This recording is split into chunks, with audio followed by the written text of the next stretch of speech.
evening, everybody. Welcome back to Devils United. We're back again for the second time today, and we'll be doing a watch along for Arsenal versus Southampton.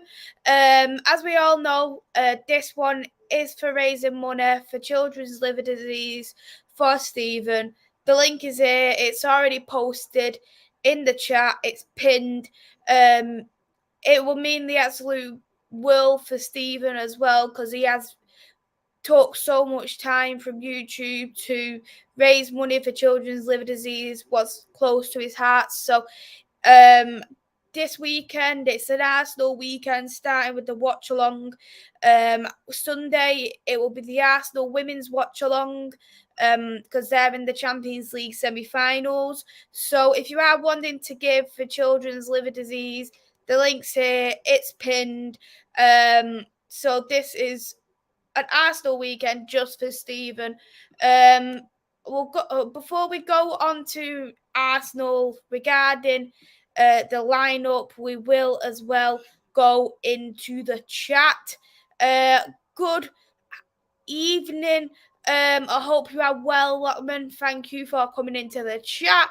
Hey there, Bobby K. Hope you are well. Thank you for coming into the chat. Hey there, Endsman. Hope that you are well. Thank you for coming into the chat.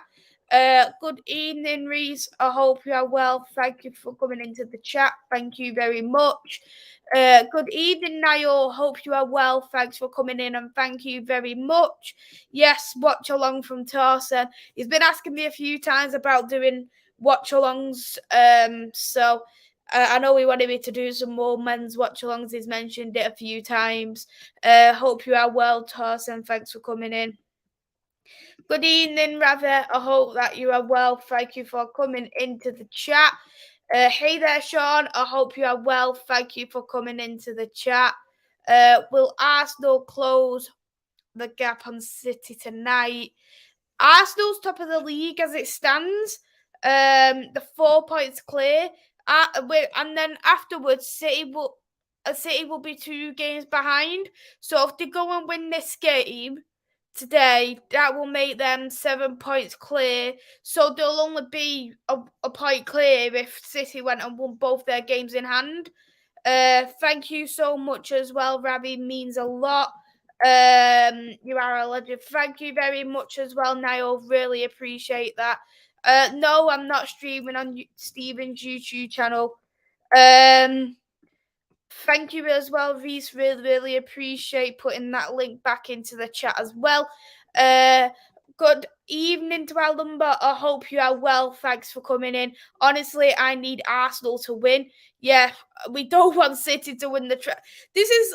We don't want City to win the treble because we know that they've got a chance in the Champions League now. They've knocked out Bayern. They've got the FA Cup hopes. I'm not hopeful for the game in general this weekend, so probably Arsenal will win. Really appreciate that as well. Thank you very much. Yes, that's right, Reese. I have raised currently £79, which is a great amount so far. It'd be even overall, I believe Steven raised £2,000 since going on to YouTube doing children's liver disease, and that's a fantastic amount as well. Yes, City have to. Yeah, so if they win 2 games in hand, if they win both their 2 games in hand, they will just be 1 point behind of Arsenal then. So realistically, Arsenal need to keep winning games. How do you feel, Maisy? I'm well, thanks. Hope you are well too, Sean. If Arsenal drop points out, they are big trouble. Yeah, I completely agree with that. I think probably if Arsenal was to lose today's game or even draw, I don't think they'll probably win the league, to be honest. So it is a must-win game. Saliba is a huge blow for Arsenal. Absolutely, I completely agree with that. Based on, I think for me, as well as Saliba, Ben White's done great. Zinchenko's done great as well.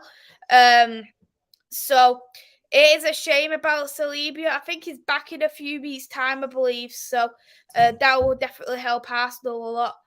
I like Southampton from a neutral sense, but I can tolerate the Arsenal fan base for the first time since 2004 actually being relevant, big club trophy wise, to avoid the treble hopes and a three-peat. Hey there, True Gooner. Thank you for coming in. I hope that you are well. Good evening, James. I hope that you are well. Thanks for coming in. Here, Rivera is starting, and rumours Granit Xhaka has been wrapped in cotton wool for the Man City game coming up. We will see the lineup in just a second. Big up to you there, Liam. Thank you so much. I really appreciate that, and thank you as well for donating. I know there's been a few people who has donated as well, so thank you all who has donated so far. So here is the lineup for both Arsenal and Southampton. So Arsenal's lineup is Aaron Ramsdale in the 4-3-3 formation, Zinchenko, Gabriel, Holding, White. In the midfield three, they've got Fabio Vieira, Thomas Partey, Martin Odegaard, and then they got the front three of Gabriel Martinelli, Gabriel Jesus, and Bukayo Saka. So overall, that is a strong lineup yet again from Arsenal, keeping with that 4-3-3 formation. Just the one change of with Granit Xhaka not playing.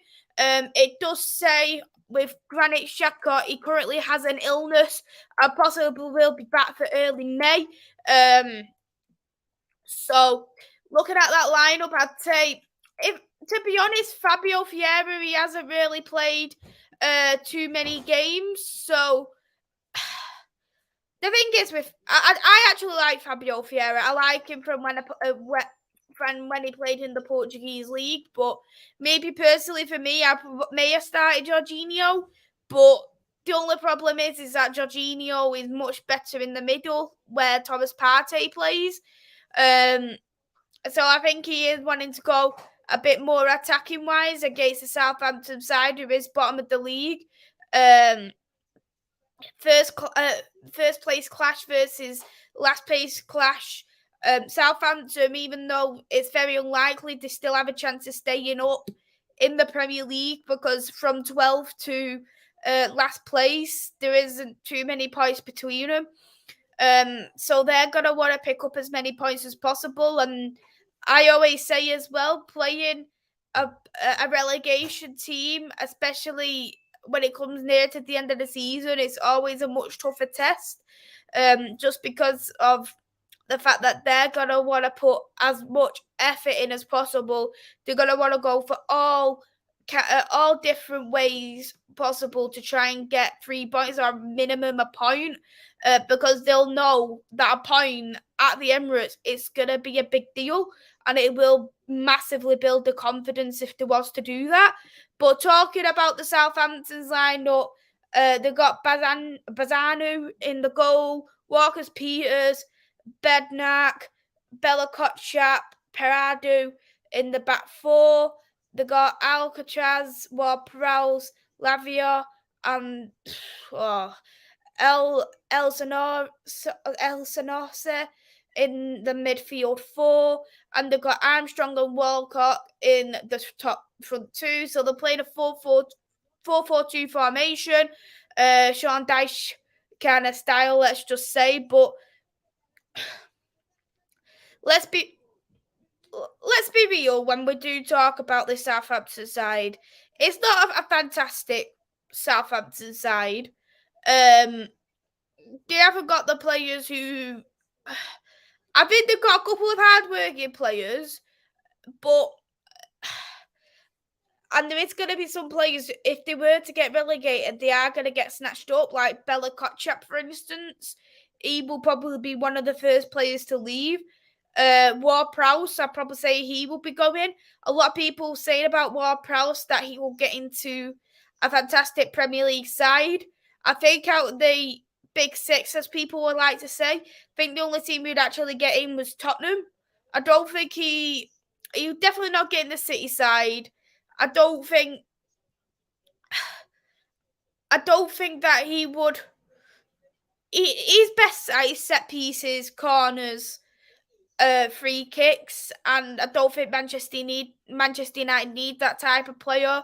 I don't think Arsenal do. Don't even think Liverpool do either. But to be honest, I'm not a huge fan of Ward-Prowse. I do think he's the best player in that team by a country mile, but I'm just not overall a massive fan of him, just because I think it is what I call a one-trick pony. He's got a few good skills, and that's about it about the player. I think Armstrong is not striker material, and that's probably why he's playing in the front two with Theo Walcott. The substitutes for both teams now, we've got for Arsenal, Nketiah, Smith-Rowe, Trossard, Nelson, Jorginho, Kimmo, Turner, Walters, Matt Turner.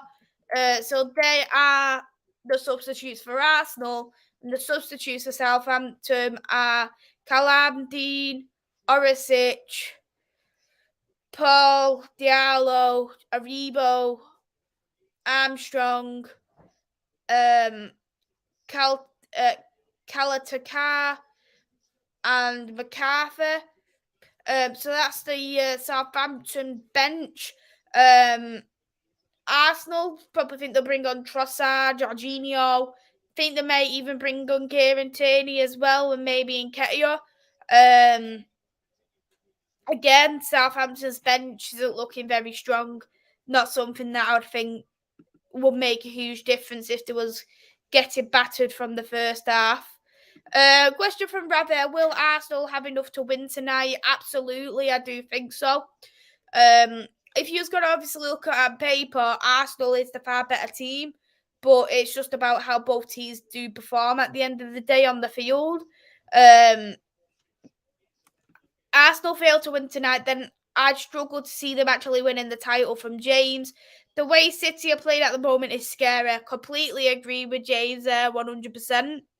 They do need the 3 points, and personally, I think they need to keep getting the 3 points now till the end of the season. They can't afford to drop any further points, because if they are to drop any points now at all, even if they get a draw, they're not going to win the league, especially not with how Erling Haaland is scoring. Good evening, Paul. Thank you for coming in. I hope that you are well. 3-0 for Arsenal. Hey there, American Cop. I hope that you are well. Thank you for coming into the chat. Now, some Arsenal fans not happy with Vieira starting and being negative. I think it's probably just a differ of opinions, really, but I like Vieira, but I just don't think at the moment it's worked for him. Probably just more because he hasn't really played this season for Arsenal. He's been really played in the Europa League. But I think if he had a proper run of games, he would do a good job. He's one of the players in the teams who actually has winning mentality, as well as Zinchenko and Jesus, who has won trophies at the previous clubs. So they are going to be one to, just as the other two, to be hungry to win. Man City winning the league will annoy people because we won't hear the end of it. To be honest, I don't know any City fans for them to boost about the title winning ways, Niall. Liam, hoping for a great game. Still so much to play for in the league. Absolutely. And the way it's going on, it'll probably be go to the last day of the season yet again. Southampton owners have blood on their hands for the way they treated Ralph Hasenhüttl when it comes suspended. Yeah, I definitely see what you mean. I think Hasenhüttl is a fantastic manager, and he did deserve a lot more than what he did actually get from the actual ownership. What? 28 seconds in the game and Southampton scored. What? I missed that goal. Wow. I was not expecting that. Wow. I did not expect that at all.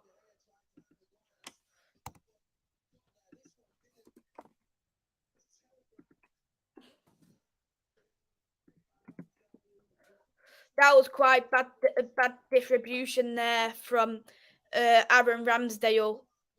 And it was Alcatraz who scored. It's a fantastic goal, but Aaron Ramsdale should have been a whole lot better there. So it's 1-0 Southampton. 1 minute into the game. Let's sort that out then.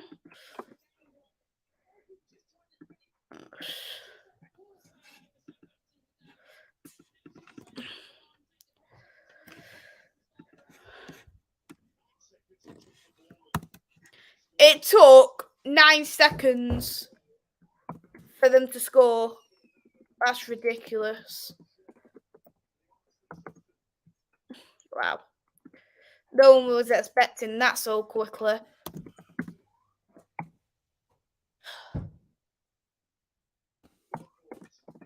There you go.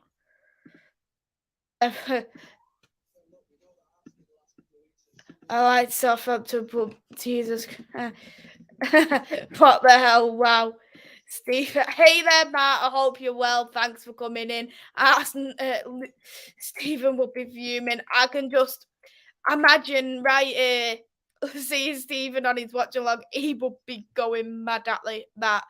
The finish, the distribution there from Ramsdale. It was really poor. Hey there, Jackie. Thanks for coming in. I hope that you are well. Off topic, we were sluggish against Arsenal side that was filled with injuries and Zellum. It was really poor, but we got the 3 points. I think if it was any time of the season we won last season, we wouldn't have got that. So I am really glad that we did end up getting the 3 points, but we should have exploited the team a lot better. 1-0 down already, for God's sake. No one was expecting that. That's why I was still like replying back to the chat, because I was not expecting them to literally score so quickly. I was just waiting for my timer to come on, so I could.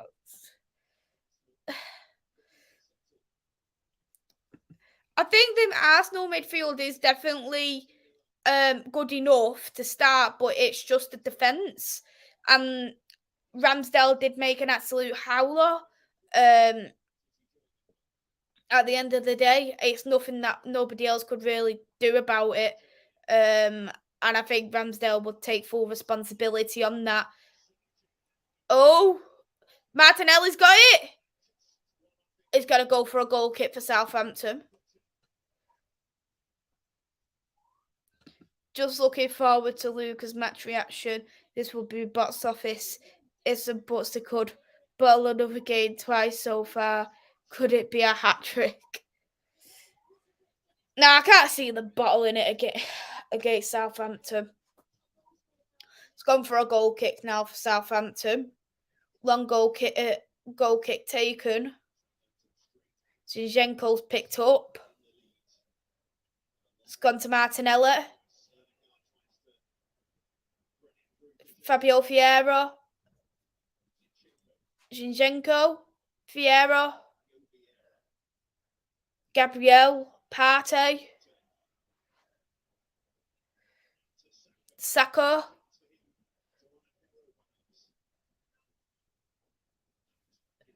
Partey. Gabriel. Martinelli. Fabio. I'm just gonna call him Fabio now, because I do really like Vieira, so I might just call him Fabio. This is turning point for me in the title race. Was Xhaka confronting Alexander Arnold? It riled up the Anfield crowd and let the lead slip.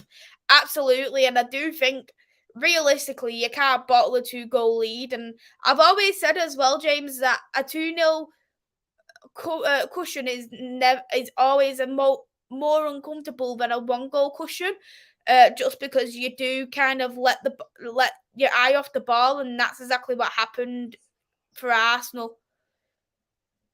Odegaard, he did shoot the ball at the side of the net.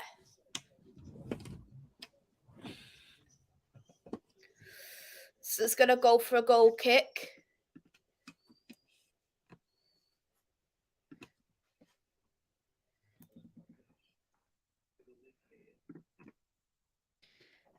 Mays, here's something funny. Arsenal versus Bournemouth and Arsenal versus Southampton. They've conceded a nice... That's mad, that. Wow. The most dangerous scoreline to hang on to, 100%. Exactly. That's why when I see 2 goalies, it's like, now we need to like finish it off 3-4-0. But would you say what? Nah, rather. He isn't even in the top 6 best goalkeepers in the league. Never mind world football. Like, I'm not saying that because of relegation, bear in mind, but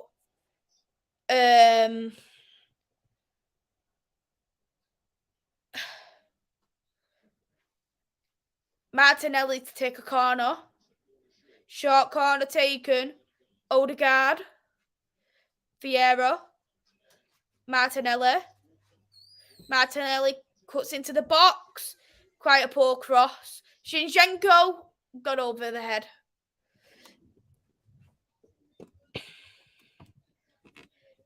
Early days yet still, Sean. So we never know. Just have to see how the game progresses.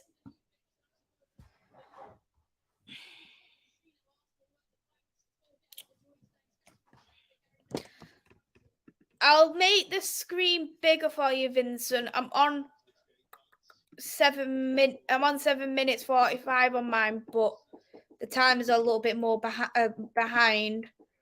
There you go. That might be a bit bigger. Who do you rate from Southampton and Arsenal? Southampton, I only really rate Bella Kotchap. I don't rate anybody else. I did rate Aribo, but I don't think he's quite out in the Premier League. Arsenal, I rate Jesus, Saka, Martinelli. I'm a big fan of Martin Odegaard. And Zinchenko, I quite like Zinchenko as well. Yeah. So I rate a few Arsenal players. Well done to Milan against Napoli. Yeah, it was a good game, that. Are you 25 seconds ahead of it? I must be.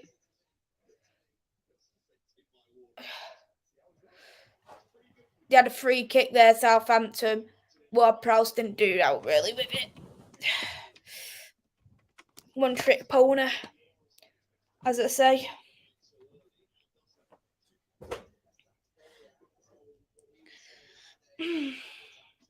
So when conceding first for Arsenal this season, they've had 8 games, 5 wins, 0 draws, 3 defeats. Okay. Odegaard's trying to chase the ball. Oh, right. Kicked out there by Southampton's goalkeeper. Ben White's give it away. So Southampton's back on the break. Ward-Prowse. It's like they're quite scared to go any further forward, Southampton, right now. They do actually have enough space to actually go ahead and run for it. They should be doing a lot more.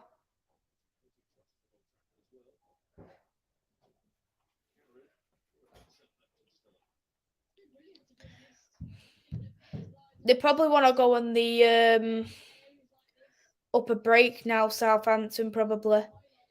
Zinchenko's picked the ball up. Ramsdale. Holding.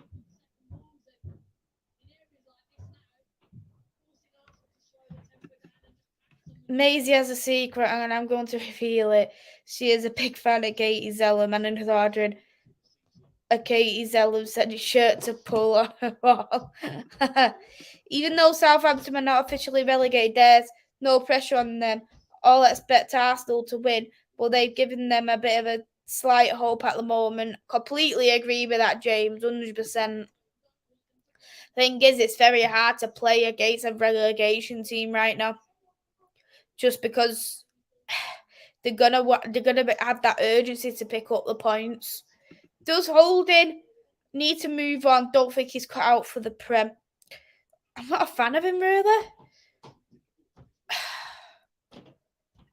I probably would move him on, because I think you can't be a competing Premier League club with Rob Holding as your centre back, the backup centre back.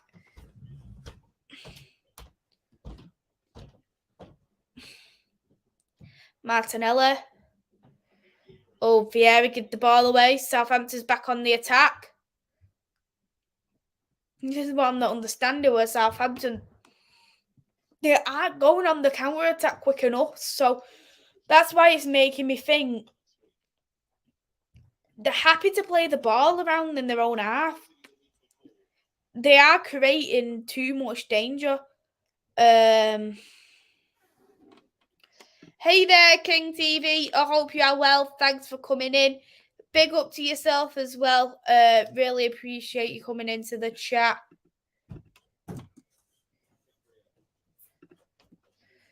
Zinchenko, Martinelli. Zinchenko again. Got Martinelli there. He's going to cut in. Didn't quite get there for Odegaard. It's going to be a quick throw-in now by Arsenal. Jesus. Vieira. It's a good bit of play there by Fabio.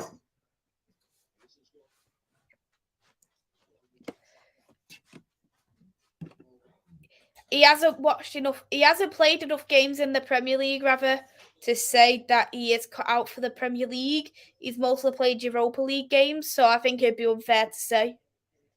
Thing is, some Arsenal fans want Saliba back in for tonight. Do they want to risk a lengthy injury? Arteta was never going to rush. Exactly, and I think he's still out, I believe. So you can't rush a player back who's, especially when he's crucial, back to your team. It's just going to create more injuries. And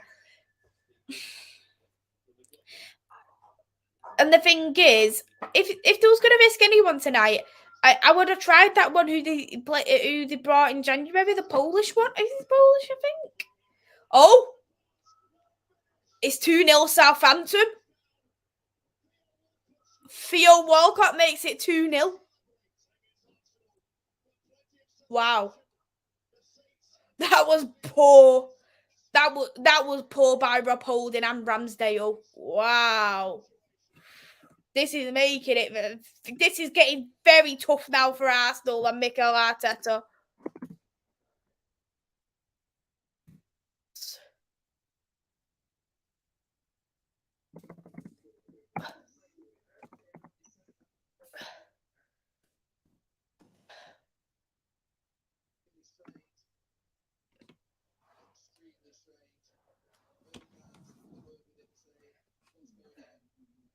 Wow, I was not expecting that.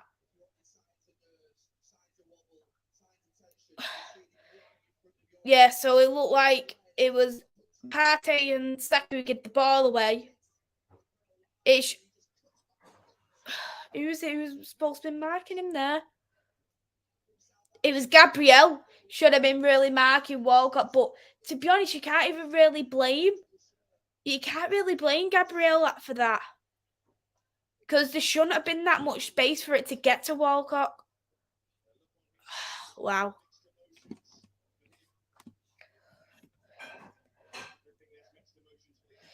Theo Walcott, out of all people, Arsenal are really letting the title slip. Oh no. Maisy, I don't mind City winning the Prem. It will be far less shameless than Arsenal winning it. Good defending there by Southampton, by the way. 2-0 down, and all the City clowns will be jumping up and down like they've won the league. Title race is dead. Oh my God, Walcott, what's going on? Man City will win the league now. Can't wait for Lucas Ram. It's only 15 minutes into the game, what we need to remember as well. So we never know. Good bit of pressure there by Odegaard. The thing is though, it's clearly evident what Arsenal are doing. They're trying to feed Martinelli. Martinelli's trying to cut in. And he's wanting to pass it to Saka or Jesus or Odegaard. And that does not always work. Like, I like Martinelli. I think he's a great person. I think he's a great player, but I wouldn't keep continuing to do the same tactics. But this is very, very interesting that Southampton are 2-0 up at the Emirates. If I remember clearly, I don't think anyone has actually beaten Arsenal at the Emirates this season. If they cannot defend against the bottom of the table side, how the hell are they going to defend against a strong Newcastle fights and the Manchester City side? Exactly. And on top of that, James, they're both away. St. James's Park is one of the toughest stadiums to go to this season. The Emirates is in... the Etihad is in general. So it is going to be a lot harder if they aren't going to pick up if they're not picking up the points when they should be. Rob Holding. Maisy, Arsenal, are they strong enough mentally? They should be, but we'll just have to see on how this game goes. I did think they did play very good mentally when it came to Bournemouth, because they did come back from a 2-0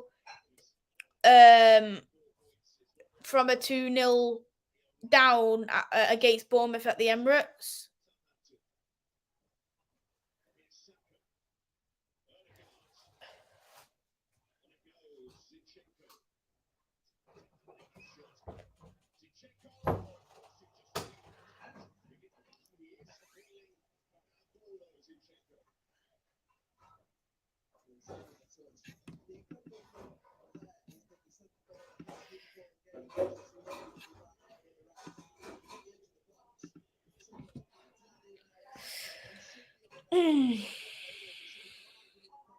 Zinchenko's tried to cut in. No one there to support, but I think maybe Martinelli may have just been offside if he got that in. Gabriel going back. Holding is give it straight back to Southampton. Gone to Southampton's goalkeeper.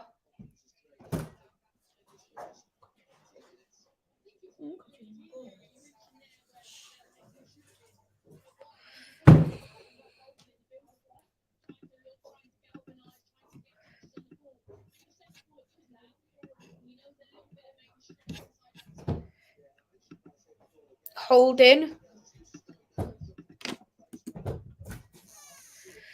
Gabriel.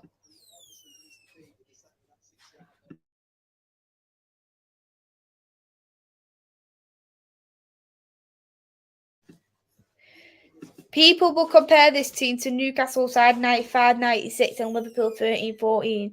Was their title to lose and they come up short? Still a long to go, but Arsenal need to respond now. Yeah, I agree with that. It's just a bit like Gerrard's slip, isn't it? But I just have to see. Saka's got the ball. Saka's going to cut in. Oh! Goal by Arsenal, scored by Martinelli. So they've already got one goal back out the two now, Arsenal.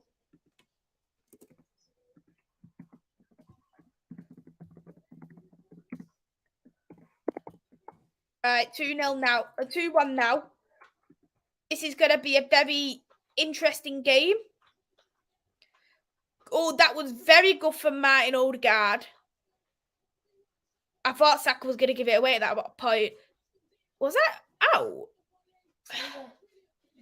Thanks. Oh, looking at that. No, he is just about in. Couldn't tell then if Saka had it out by the angle, but it was definitely in. Definitely onside. And it was a great goal by Gabriel Martinelli.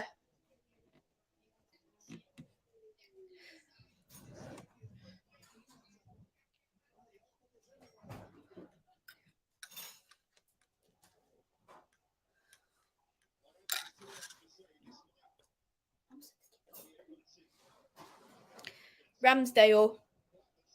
Oh, he's picked it up.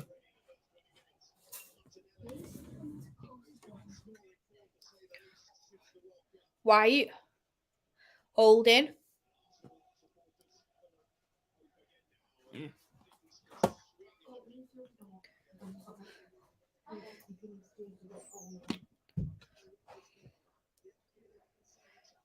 Partey. Saka.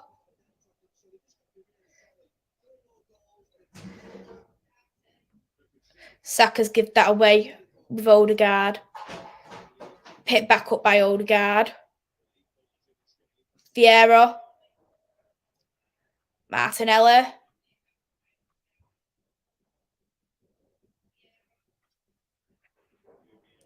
Vieira. Gabriel. Partey. Gabriel. Holding. Pepsi Max. Right, good on about time. On the base tonight, eh, Niall? Ooh, fancy. I was on the Prosecco last night. Can Southampton get a third up? I think Arsenal will proper fight now. So I think Southampton shouldn't have given that away. Ben White crossed it in. Played out by Southampton. Gotta go for a throw into Arsenal. Odegaard taken. Holding. Gabriel. Holding.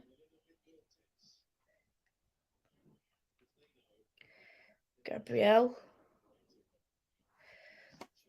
Nah, not gonna lie, I don't mind a copper bird, to be honest. It's not that bad at all. Who is better? Arsenal's Rob Holding or Manchester United's Harry Maguire? Rob Holding? Oh! Good defended by Southampton there. Amazing opening 23 minutes as well for this game, end to end. What game changes do Arsenal have? From the bench, they got Nketiah. He can get a goal or two. Can't remember who's on the bench now. Nelson, he's been good with game changing too. Hey, who? Yeah, true, Sean. But never mind. Sell for a good cause. All the shots on targets both teams have had have been goals. So it's been really good so far. Offside on Arsenal, so it's gonna go for goal kick. I've got a can of orange tango and a bag of chocolate buttons. Lovely. Saka and Odegaard is the ones who need to fire in on form. I really like Odegaard. Really, really like him. Big up to you too, Ravi.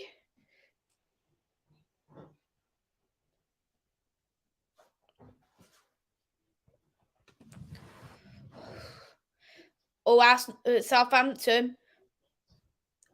That was a very poor pass by Southampton. I wouldn't have passed it back like that. I would have tried to keep going forward.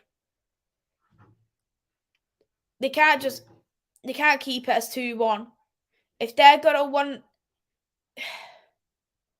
oh, that's a good bit of play there, by Kotchap. Oh, nice eye there.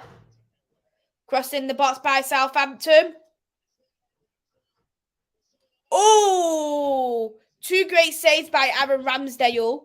And it's going to go for a corner now for Southampton. From what I've read, James, I've read there's going to be about 14 to 17 players. But to be honest, I can't see us losing all the players. And the reason why is because we're not going to have no squad in the end. So even though the Deadwood, we still got to keep the Deadwood until we can replace the Deadwood. And on top of that, we need to strengthen the squad. So I think it'd be silly to. I think it'd be silly to let go of all 15 players on sale and expire a contract. Maguire and Rob Holding, two idiot sisters. Good defending by Arsenal. They got out the box, but Southampton keep hold of the ball.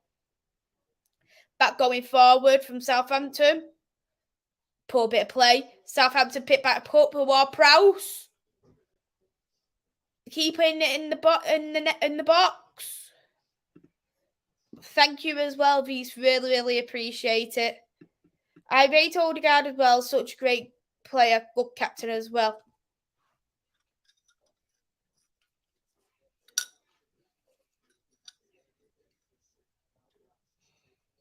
The goal scorer, Alcantara, is on a yellow card, his second yellow card of the season.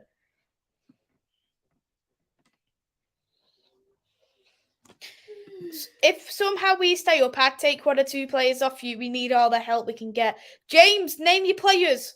I'll tell you which ones you can have. I'll do a bit of negotiating with you. Arsenal's back on the attack. Ben White. Good defending by Southampton.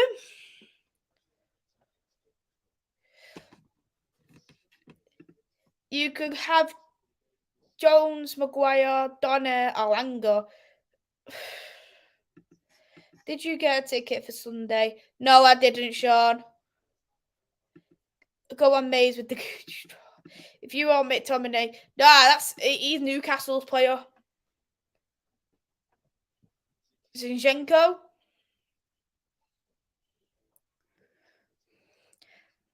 Martinelli crossing. Martinelli crossed it in. Odegaard headed, and it's gone over the net. Did Maguire injure? He did.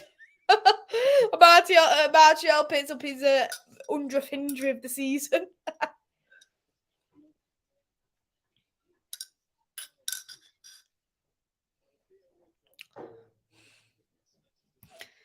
Nah, Matt, oh, he's a waste of time. Maisy, didn't City beat Southampton? Yeah, City beat Southampton.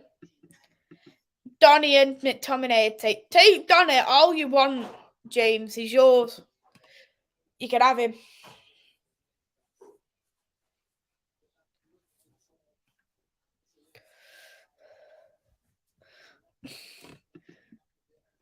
Why would you do Everton dirty like that? No one would take Maguire.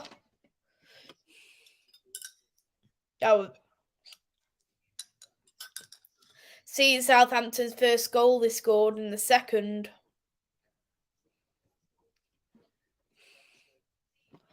Who you binning from United? Well, after yesterday's game, I've bin them all. Well, I've bin them all apart from Fernandez, Cass, Martinez and Varane. The rest, you know what? Even Rashford after this season. The rest are toilet. Honestly, they're absolute toilet.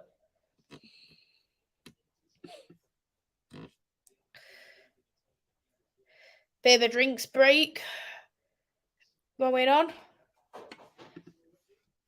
You can... Maisy, not even the charity shop will take Maguire. Henry and Patrick Vieira is at the game today. I know Maisy may know from it because another Dutch signing. But I'd take Kenneth Taylor from Ajax, a young midfield signing. To be honest, I'm sick of raiding. I don't want to raid Ajax anymore. I really don't want to raid them anymore. Because look how Anthony's turned out.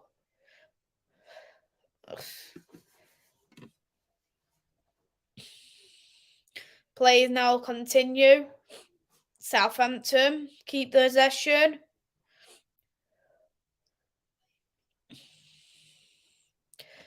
You have a budget to spend on 5 players maximum. Who you signing with Man United's key Mbappe, Messi, Valverde, Vinny Jr. I'm joking. That's me being unrealistic, and I actually done it. Right, I'll be realistic when I say this. So for the right back, I'd take Baku from Wolfsburg. In you know what? I will still take Valverde.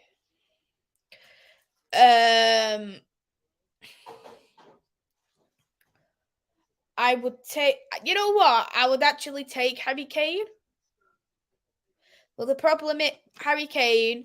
I'd actually take him over Osimhen at the moment, just because Harry Kane could be our Robin van Persie. Fourth.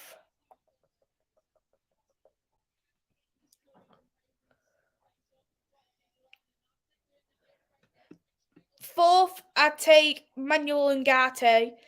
And fifth, I would take my Palini. No, I would take David Raya.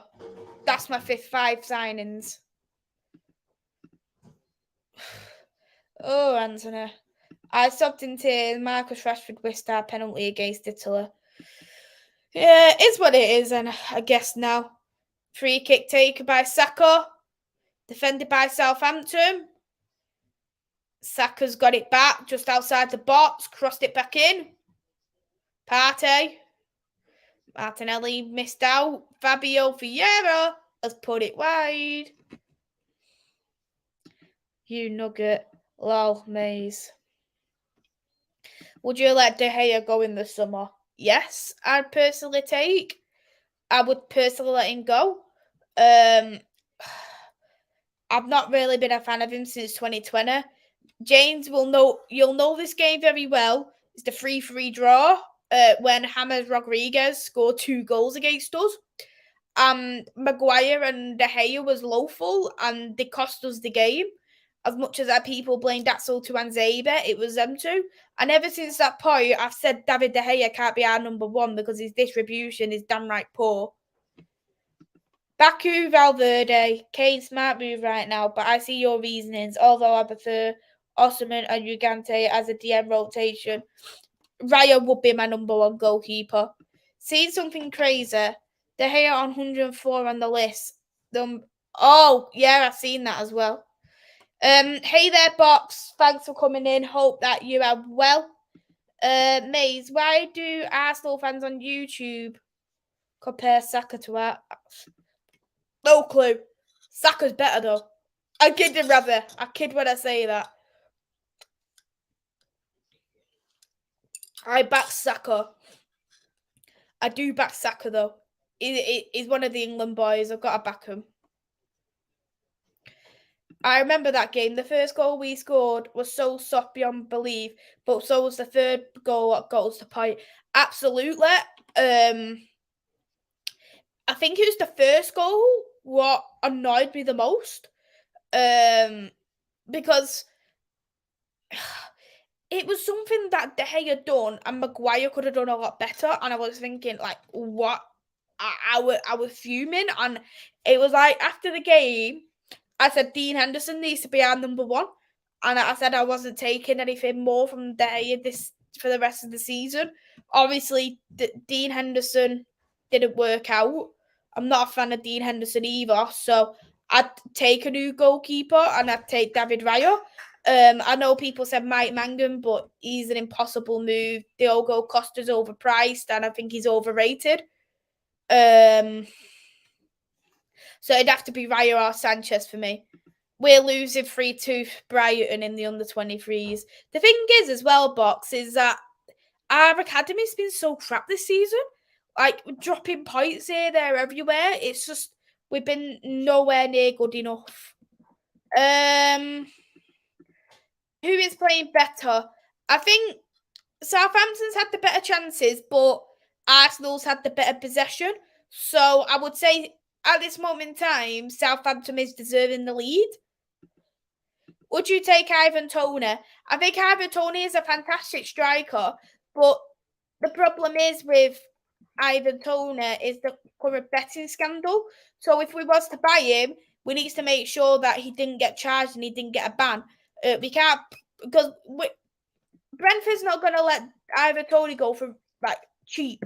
So we're gonna have to pay a big amount of money, and if we lose him for several months, like the Kieran Trippier situation at Atletico Madrid, it's not worth the money at the moment. Rashford is coming back. He was on the bench yesterday, but yeah, he should be starting again soon.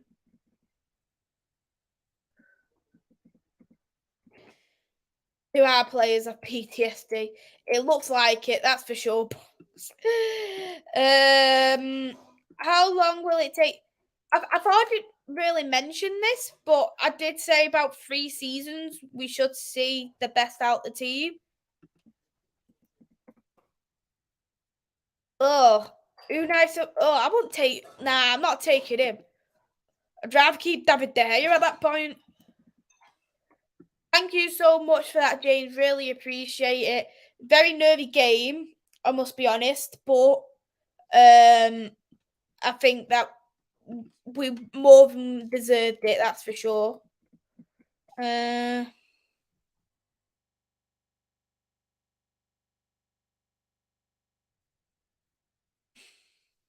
thing is, if Brentford were to lose Raya and Tony, Brentford will want mass. Agreed. I think Raya's got 1 year left on his contract, so they're not gonna let him go for a lot of tons of money. I think we could probably get him for about 30 mil. Ivan Toney on the other end is going to be easily 60 to 70 mil, I'd say. So, I would rather just take David Raya. I don't see much change since August. Brentford 4-0 to April the 3-0. This is the problem. When Bruno Fernandes plays, we don't have that creativity there in the midfield. And I knew it from the beginning it was going to be a bad for the team. This is the problem, though, is like you can see we've got the most clean sheets in the league, brilliant. But the problem is when we're losing, we're not losing by like 1 or 2-0. Like we're getting humiliated and we're getting battered. It feels like when Manchester United are losing, they give up all hope and think, okay, like, and they're not bothered about anything but like proceeding anymore. Which, as a Manchester United player, you can't behave like that. Would you rather take Matt Skinner in goal? Probably. Jose Mourinho handed Dutch journalist who had been given a hard time in the first leg a rinky with the Conference League trophy on it after Rome. That's quality, that, Torsen. Did you hear Pochettino might be going to Spurs? No, I heard Poch might be going to Chelsea, actually. Would I take Pickford? I think Pickford's good. I think he's a great one, but would I take him? Probably not. Mays, who do you rate from Liverpool?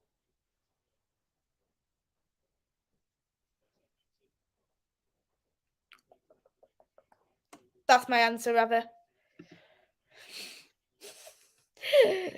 I want a window of full reasonable price players who upgrade or avoid 150 mil like the Bellinghams. This is the problem with Manchester United fans. They'll say, I want Frankie de Jong. Frankie de Jong's costing 80 mil who don't want to come to us. We're chasing him all transfer window. I want Bellingham. Bellingham is going to be an expensive player. I think for Manuel Ugarte, I think you could get for 40 mil from Sporting. As you've already mentioned there. McAllister, you could probably possibly do a swap deal with Martial for Kane with a bit of money. So that wouldn't actually be that bad, actually. But I think, if anything, McAllister might be the dearest. Just because, obviously, if you went and done the swap for Harry Kane.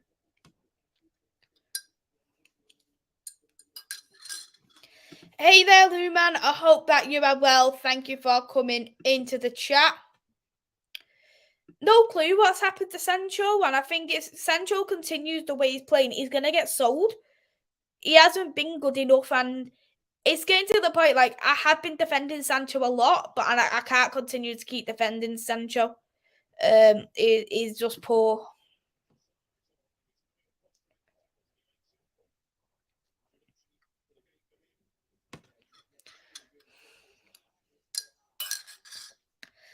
Throwing for Arsenal. Partey. Zinchenko. Partey. Gabriel. Ramsdale.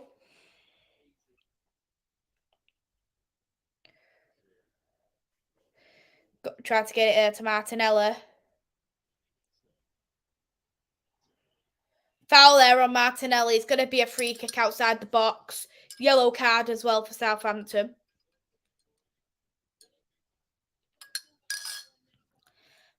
Is Maguire out now more important than Glazer's out? 100% not, because it doesn't matter if Maguire's in or not. If we've got the Glazers, it's still going to be a repetitive circle. So it's always going to be Glazers first. Always. My Wi-Fi dropped. I'm back again. Hello again. Maze, I meant Poch. I don't know. Poch is a bottle job. He probably sacked quicker than what Graham Potter was sacked, to be honest. I think Ahmad would outperform Sancho currently. I agree with that.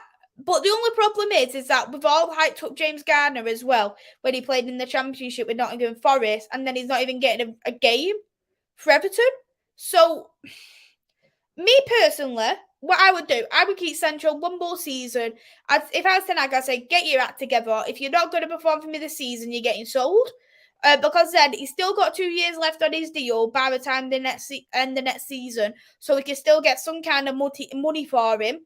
And then I would actually loan Ahmad out to a Premier League club so we can see how he does in the Premier League as well. That's what I would personally do anyway. Gutting for Leah Williamson, another ACL. Too many ACLs now in the women's football, and needs to be investigated as to why.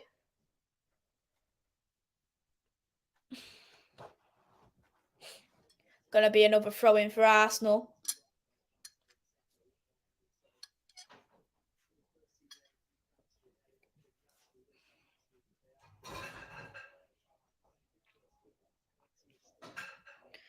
Oh, Southampton there on the attack. Oh, got plenty of space here. Partey's trying to close down on Walcott. It's going to be a throw-in for Arsenal.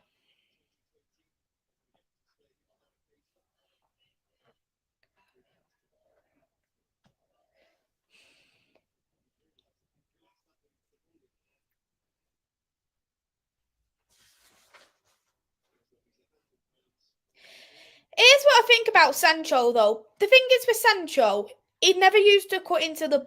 He used to be all about skills and stuff in the Bundesliga, and because it was in the Bundesliga, it worked out very well. He wasn't one for crossing, he wasn't one for cutting in either when he was in the Bundesliga. So, the thing is, the way he plays, it doesn't suit Manchester United, doesn't suit the Premier League, and he's not performing that. But I do think he was very underwhelming, but under the same breath, because we was hyping for 2 years, like, oh, we're getting Sancho, we need Sancho and stuff. I think it just made it into a real disappointment. Odegaard, Partey, Holding. Oh, that was great defending by Southampton. Martinelli. Defended again by Southampton. It's going to go out for a corner for Arsenal.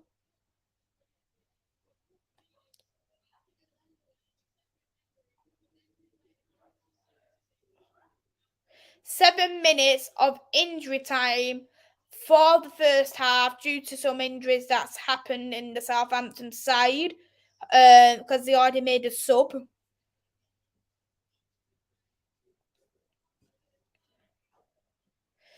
Odegaard tried to shoot from the corner. Fabio put it back in. Over the net there by Gabriel. So it's going to go for a goal kick.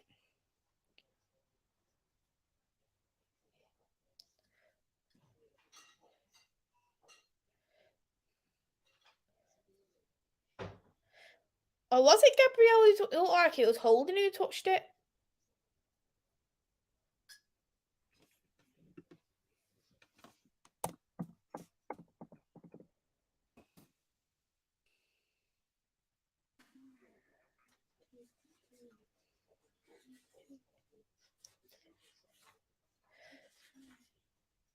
Ramsdale. Maisy, Steven's not the only. I'm sorry to hear about that as well, Sean. Thinking of you also.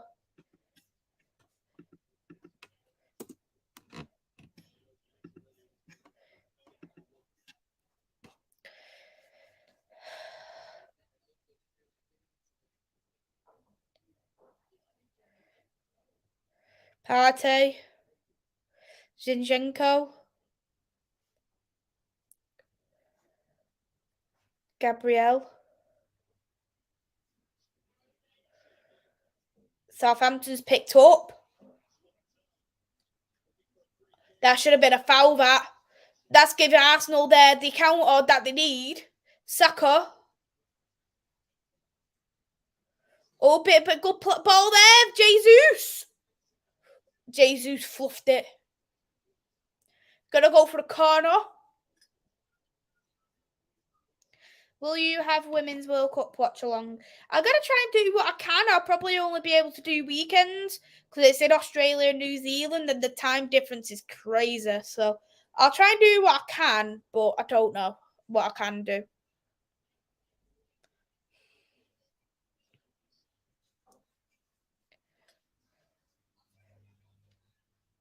Saka's going to do a corner.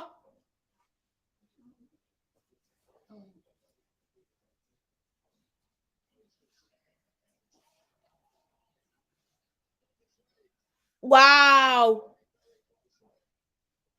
I thought that was a goal then for Arsenal.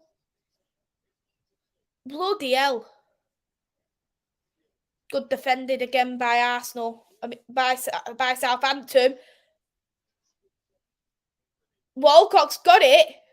No one's there to support. Odegaard and Zinchenko defended. That's a free kick for Southampton. Yellow card for Zinchenko. As a Red Devil, am I wrong in wanting Arsenal to win? No, you're not wrong at all. I'd rather Arsenal win it as well, if you want me to be honest. So, no one wants the rivals to win the league.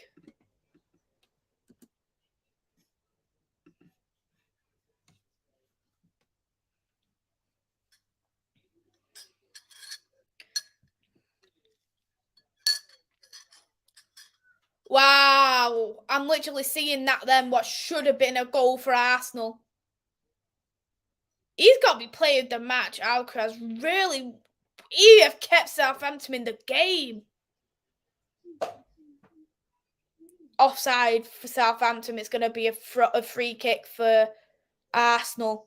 He's really kept Southampton in the game. He's got to be the player of the match in this first half.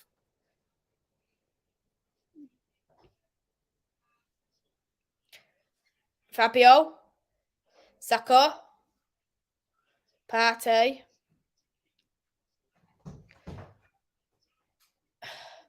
Defended by Southampton. Ben White picks it up. Defended again by Southampton. Jesus picks it up. Odegaard. Zinchenko. Martinelli. Zinchenko. Martinelli.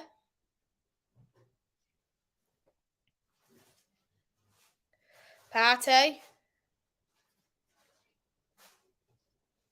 Gabriel.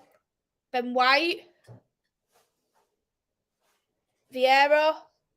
Defended again by Southampton.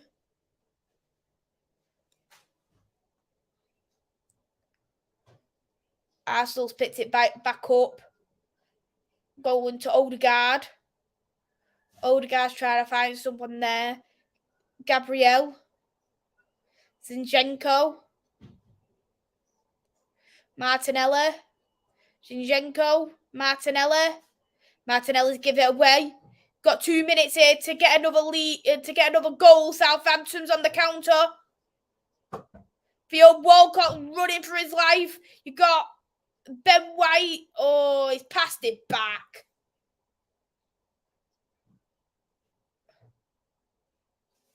They're going to want to try and hold out this last minute Southampton whilst they're still in the lead.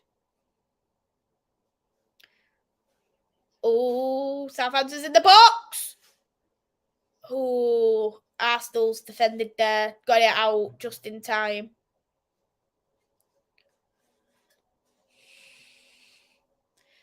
They got just over 30 seconds to go before the first half whistle should blow. I don't know what he was passing to there. Ramsdale's got the ball.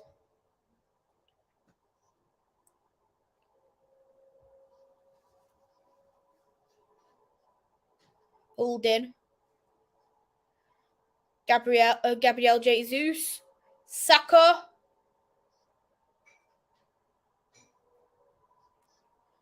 Saka's crossed it in. Martinelli. Jesus. Missed it. Keeps it in the box, Arsenal. Martinelli. Zinchenko. That's deflected. Defended again by Southampton. Southampton are treading, wanting the whistle to blow. The whistle is blown. And the first half has spoken. It's 2-1 for Southampton. First half of the game. So I'll quickly give my thoughts on the first half. It was a very strange game. First half in particular, because Southampton's picked up the lead very, very early. As we've already seen, 9 seconds into the game, Southampton scored a goal. They make it 2-0 with Theo Walcott. And then Arsenal pick it back up to make it 2-1. That was scored by Martinelli. I think for me, even though... I think the thing is, Southampton did not play in the dangerous game where they wanted to keep getting goals. They're trying to play it safe. They think, I've got the 2-1 now. I'm 2-1 up. I want to get my 3 points as I can at the Emirates, which is fine. Like, you're going to want to pick up as many points as you can. So you obviously get out of the league. But I think under the same breath, they are playing a dangerous game because when they're on the counter-attack, they're passing the ball back. What you shouldn't really do that, because you need to keep bringing the ball forward, create them chances, create them bit of dangers. It's getting to their tight pockets that Arsenal is not getting. We got Matt now. Matt, how are you? Hey, I'm very good, Maisy. How are you? You all right? I'm good. I'm sure you've probably seen that first half. Do you know what? I'm just going to say it's absolutely tremendous to see Southampton doing such a good job. Like, they are doing exactly what people were saying. Actually, this morning I was hearing people saying, how do Southampton go against Arsenal right now? You know, top of the league, bottom of the league. And it's counter-attack. And they've been doing that, been counter-attacking smoothly. Theo Walcott as well getting on the score sheet. Wow. Mm-hmm. Crazy, eh? It is. I think the thing is as well, people was saying, how many goals is it going to be for Arsenal tonight? What, you reckon you're going to get more? Well, that's what people were saying before the match started. But is it going to be another 9-0? Is it going to be a massive defeat for Southampton? But Southampton have really shown fight. Mm-hmm. I can see Arsenal getting more goals, but I can also see Southampton getting more goals, Maisy. They look very vulnerable at the back there. It was Ramsdale, wasn't it, who had the... he stopped the shot, didn't he, a couple of times, I believe. Like, that was very close. It's not over for Southampton either. I think they know their game plan, and I think the huddles as well, Maisy, weren't they a bit strange to see? Yeah, especially when it came to, like, after the second goal got conceded by Arsenal. Like, they proper brought the team forward, and you could see it was Zinchenko who was having that bit of chat. You've seen it even at Man City. It's Zinchenko who does all the talking. Yeah, because he's been there, isn't he? Yeah, I think you could tell that he definitely does have that captaincy material in him. Yeah, he does, 100%. Mm-hmm. Yeah, but it's a tough one, really. I'm looking at the momentum, like, in the game for the first half, and all the momentum has gone to Arsenal, of course. And when you look at the momentum for Southampton's side, in the game, when they have scored, they've hardly had no momentum at all. They haven't really, have they? That's the thing. It's all been Arsenal, really, but Southampton have caught them on the break. They've trained well for this game. It looks like they're up for it. You see the players as well. I think the player that had that unfortunate fall, he really wanted to come back on the field. That shows you like the determination of Southampton's team tonight. You know, because if they can get something from this is 3 points for a team right at the bottom that potentially it could save them. Nobody has beaten Arsenal yet at the Emirates this season. Am I mistaken? Apart from maybe Europa League and other competitions. Yeah, in the league, I don't think they have there. Yeah, I don't think so. So they've lost what, 3 games? I think. Yeah, they've lost. Let me go. They lost to Everton. They lost to us, and they lost to. They've lost. Yeah, they've lost 3 games. They've lost to City. Right. Oh, yeah. That could have actually been City. No, it could have been City. I'm trying to think.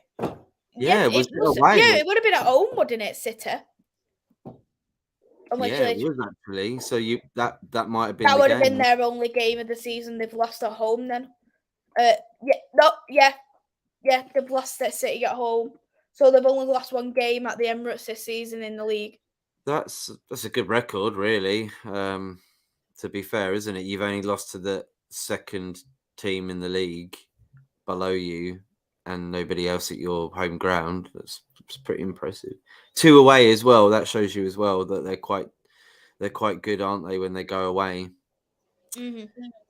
I mean, even if they lose tonight, to be fair, it's still all to play for. I like this, Maisy, because yes, I want Arsenal to win for Steven's sake. Yeah. You know what I mean? I do. But I want it to be tight. I want it to be to the very last day. I think he would like that as well. The very last day, because it makes it more exciting, doesn't it? You know. Mm-hmm.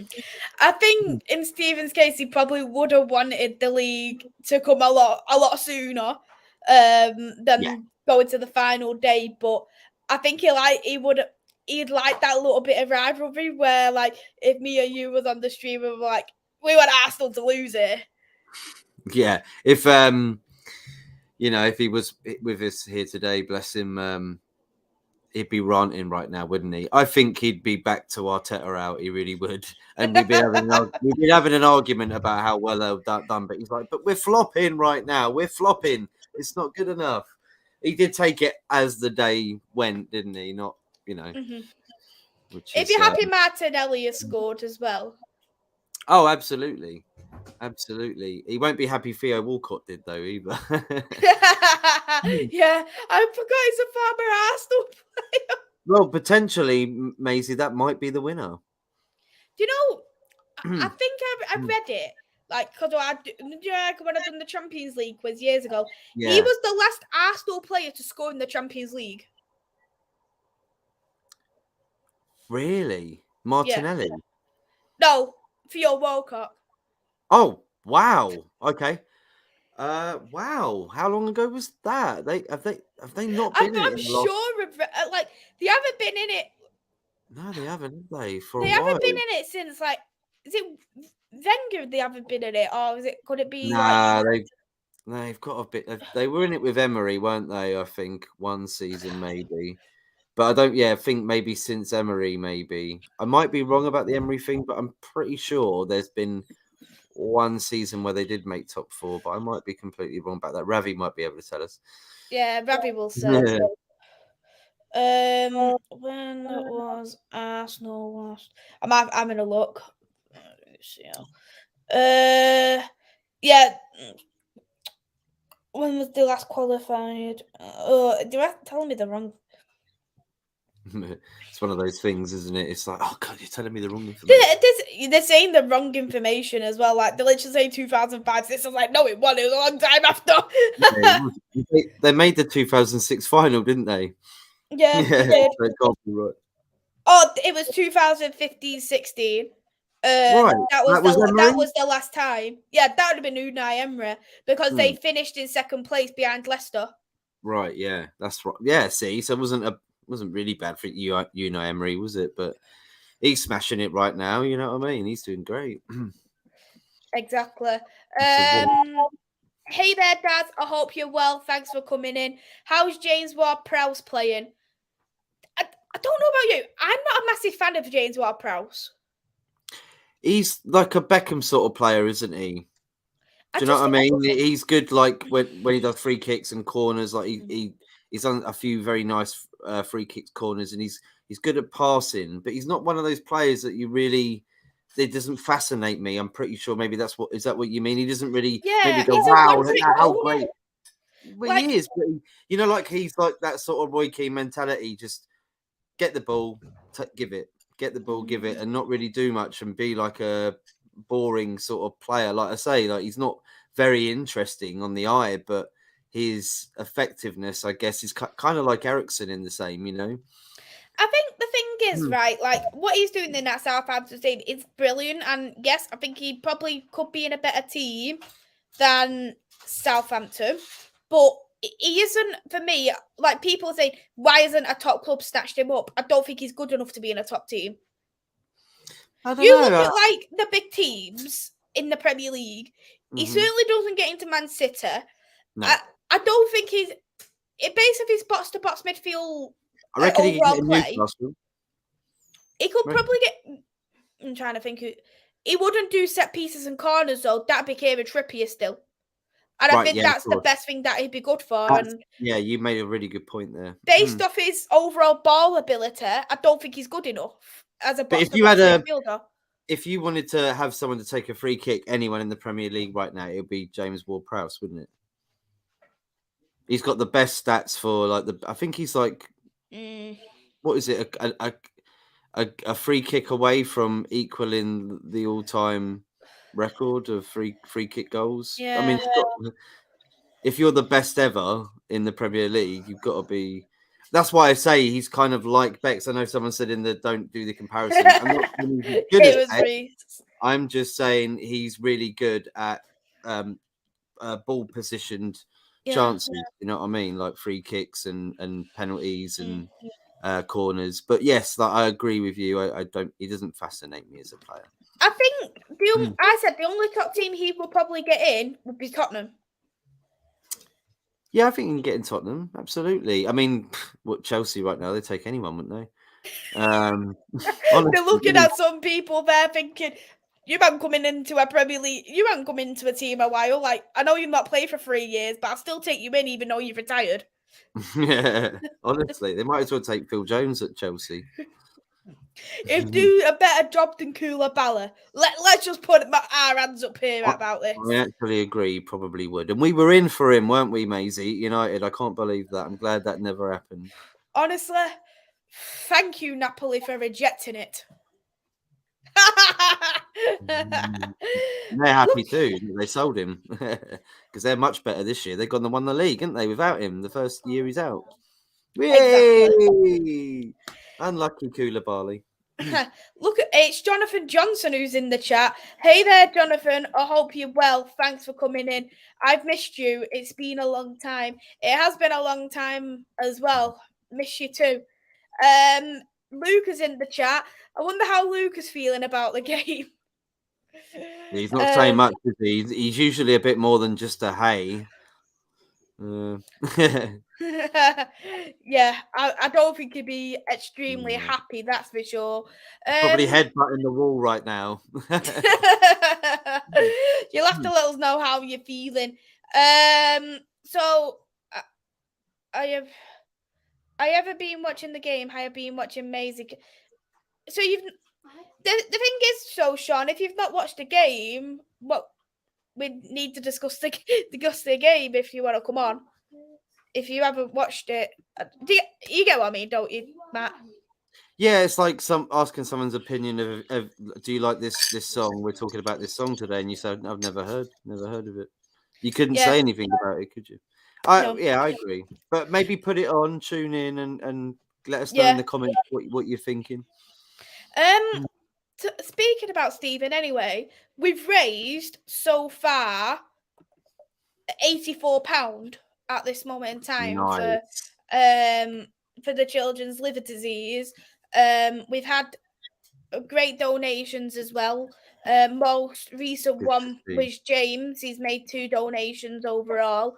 He's made a £5 one today. So we've had plenty of donations, which is brilliant. And that £84, Stephen would be absolutely made up about it.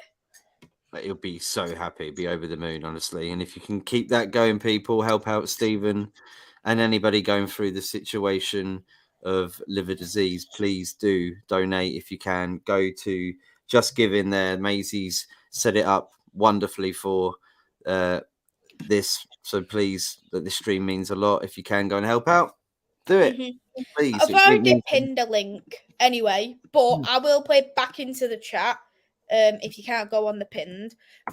So if you are wanting to donate, you can do. Just because it does all go to a great cause. And what I said earlier, Steven raised, was it about £2,000? Was it when he on his GoFundMe? Yes, he had. Yes, I mean, he's done loads of things, hasn't he? He's done like the streams, like the all-day streams, etc. And the amount of money he probably has raised over the years is probably truly tremendous.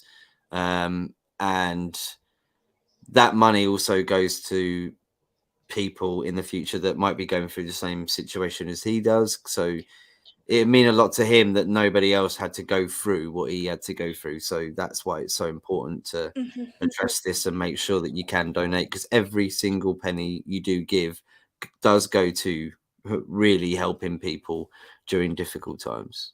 You know, I was obviously making my own thumbnails last week for this game, and I'm doing the women's watch along as well.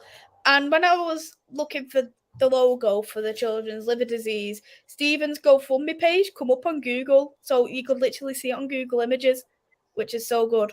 Yeah, it's perfect, isn't it? Yeah, because I literally pressed on it, and then from what I remember, like it literally, I'll show you, so you can see. So I thought it was class. So if I go on to Google now, it's good that it's really quick that you can actually get onto it. It comes up straight away.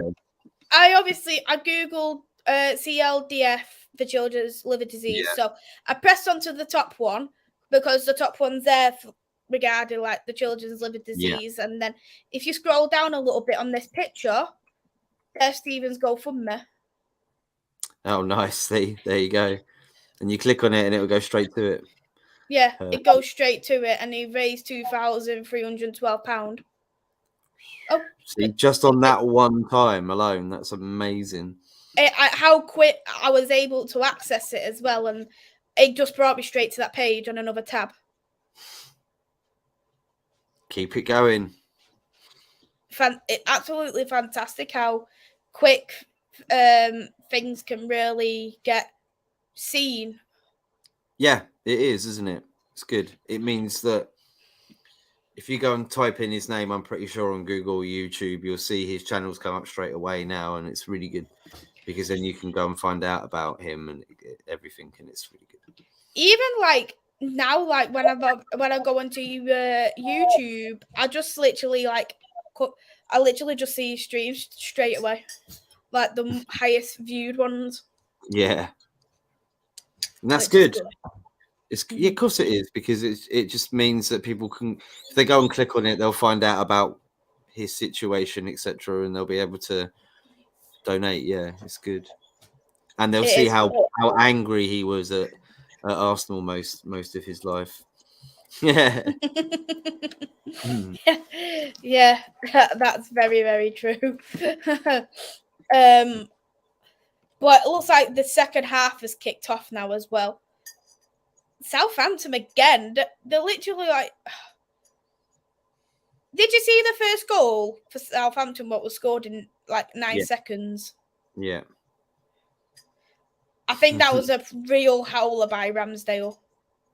It was. He hasn't had the best of games actually today, to be fair. I'm not going to pin it all on him. No, I wouldn't say it was down all on him, because there was a few players as well what I think has made hasn't been as good, but I look at, like, I obviously, the first goal was definitely down on him. There was no question about that. But I think the second one, it wasn't down to him.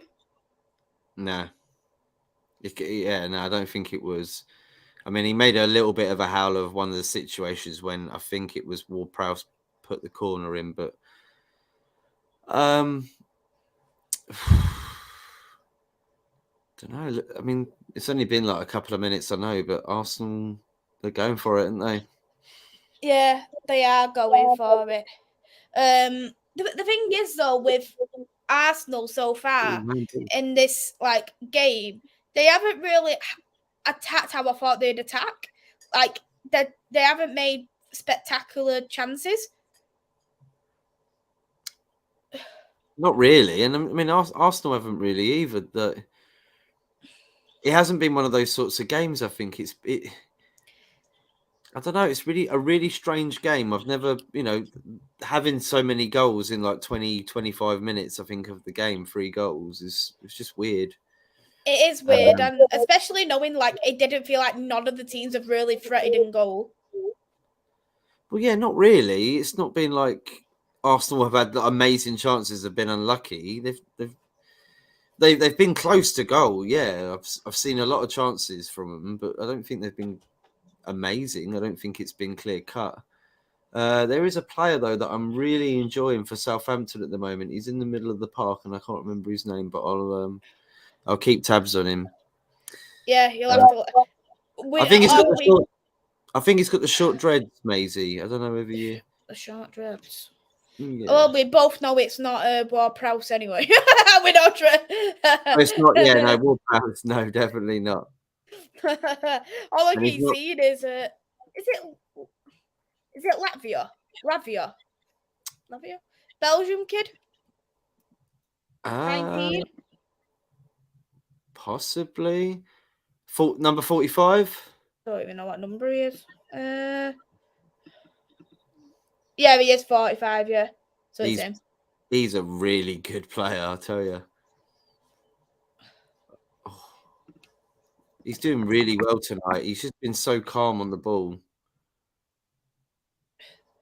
Yeah, he's been really good. He's been my man of the match so far, mine personally. He's just controlling it seems, but let's see if that keeps up. Oh, they're shouting for a penalty here.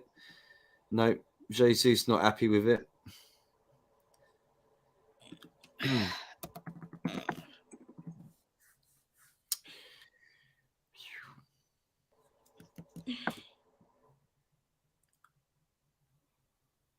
Oh, I don't know. He might have a case here. Do you think? No, I can't.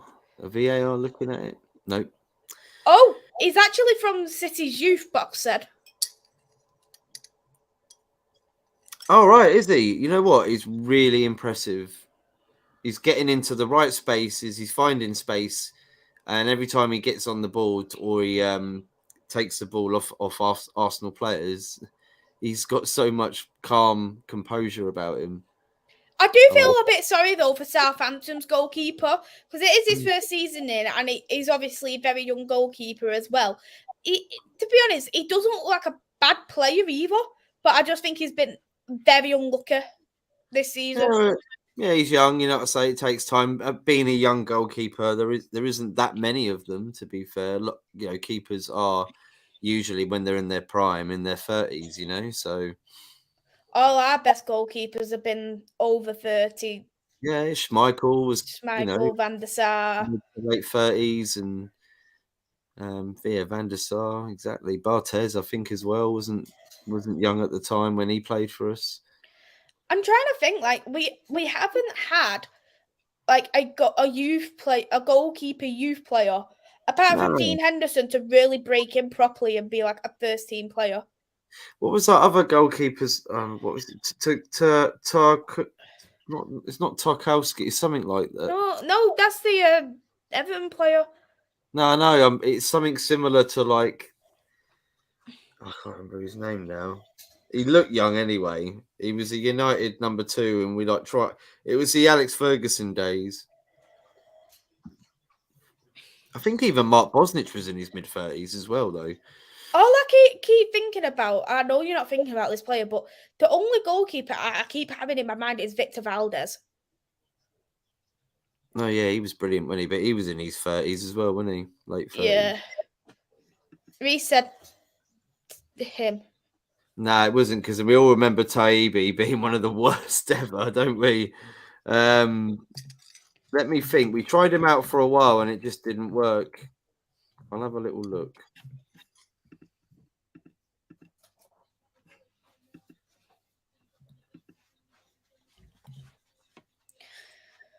Southampton's got a goal kick anyway.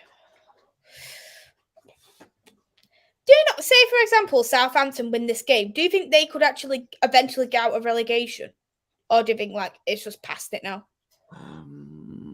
Because they can still technically get out of it. It's not mathematically impossible. No, yeah, exactly. Anything's possible, and I mean, this could be something that they really need right now, because you're beating the team at the top of the table. You're proving something. You're proving that you can definitely play the best in the league on your day and beat them. Do you know what I mean? So yeah, like, it could be good for him. Yeah, 100%. And Southampton, if they win this game today, they're only 2 points out of relegation to get out of relegation. Oh right, yeah. Oh really? That's not bad. Do you want to quickly bring the table up? Yeah, do it. And I got the name as well. It was Tomasz Kuszczak. And he was 20. He was 28 years old in 2010 and 2011. He got used quite a bit, and he got used again in 09 and 010. Actually, in quite a few years, he got used quite a bit. They tried him, and there's another one, Anders Lingard. Oh, I remember him. And he was 27 years old. Wasn't he like nearer to the Fergie days? Near to the end. Yeah, it was. So he was there. He came in when Tomasz Kuszczak left in 2011-12 season. That's when he came in, but he was only there for 3 years. Yeah, he wasn't there long at all. And then it was Victor Valdez, like you said. Yeah, so there's the table as it stands with Southampton winning. I mean, I'm just looking at it. I'm just combing it over with my eyes. Not like Sky Sports. I won't cover Chelsea being an 11th. Yeah, do they do that? That's terrible. Yeah, I literally retweet. I think I commented and I retweeted it because, like, they were saying like about the bottom 12 or something like that. Can't remember if it's the Premier League who said it or if it was Sky Sports. But I was literally like, I've never known it to be a bottom 12. It's bottom 11, top 10. That's how you do it. Try and see if I can find it. And then you show the bottom. Yeah. I've commented on it. Like, I've never known it to. You do. Yeah, you show 1 to 10, and then you show 11 to 20. Like, that's how you should do it. Exactly. There you go. It was the Premier League who posted it. It was the bottom 9 actually that they posted. Bottom 9. Yeah. Yeah, so that's the table anyway. So it's even tighter now. Southampton's winning. But this is what the Premier League tweeted. Here is the state of play at the bottom after today's results. The bottom 9. Just so they can cover Chelsea. Just to make it look like, yeah, because it might dampen their sales or something from the American market or something. I don't know. It's a bit strange. Yeah, you just do bottom. It's just ridiculous. We all know where they are anyway. Put it back up, Maisy. Put it back up, your one. Put up. Let's see where Chelsea really are. Shall we bring it back up again? Just remind people, yeah, just the truth, yeah.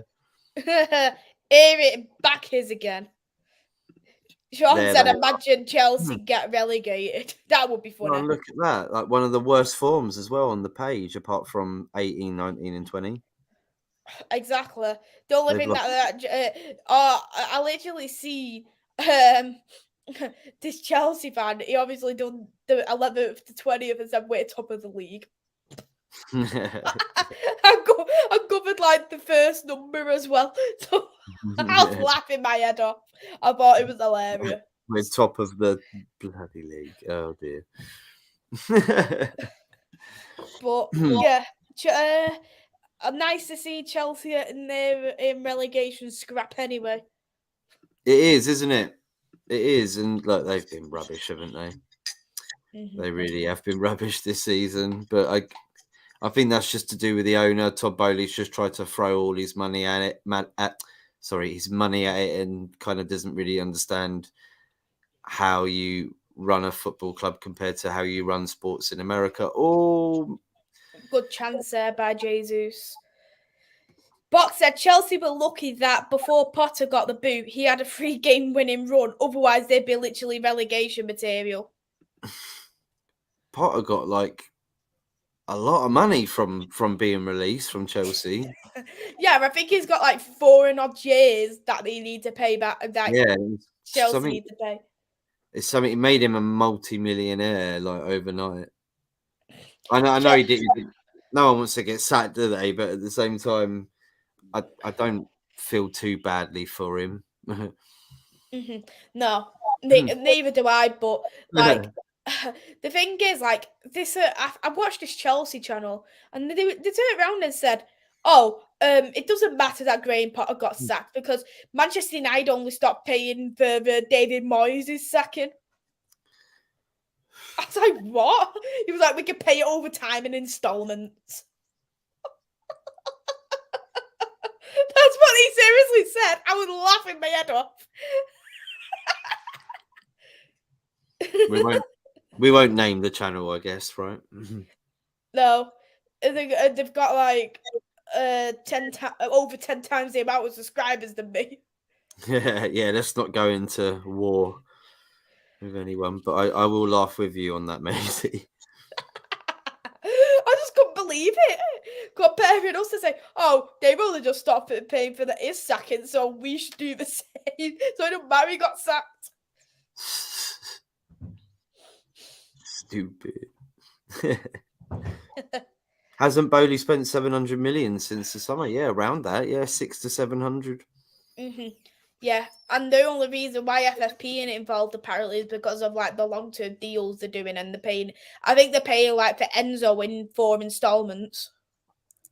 Yeah, some of the players are on like 6 to 8 8-year deals. I mean, that's how they're getting away with it. There's loopholes that'll all be changed very soon, though, and then they'll be out.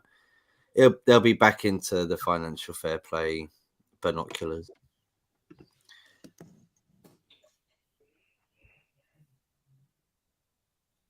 Again, though, Arsenal in the second half doesn't seem like they're gonna score. I don't know. I think if they lose this game, they're out the title race. Do you think so? That's a big statement. Yeah. This is the thing. I know, like, of course, like they'll be 4 points clear if they lose the game. But then City's got 2 games in hand. If they win both their games in hand, they'll lose.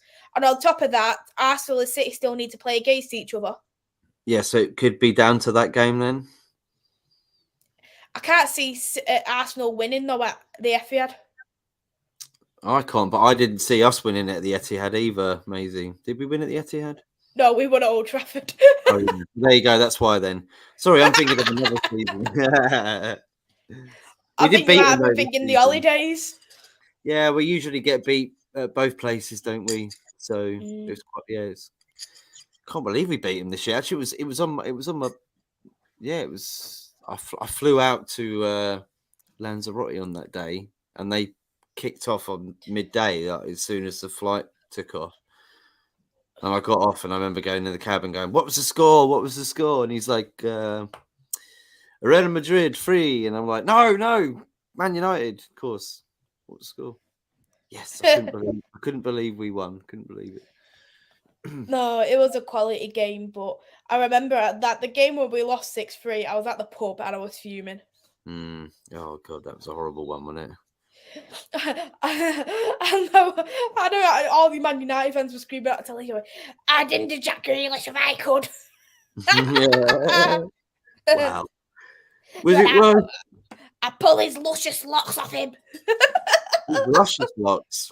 Luscious locks. You see, he's giving him like a compliment while he's pulling on his hair. That's nice. Luscious locks. Let me pull on your luscious locks.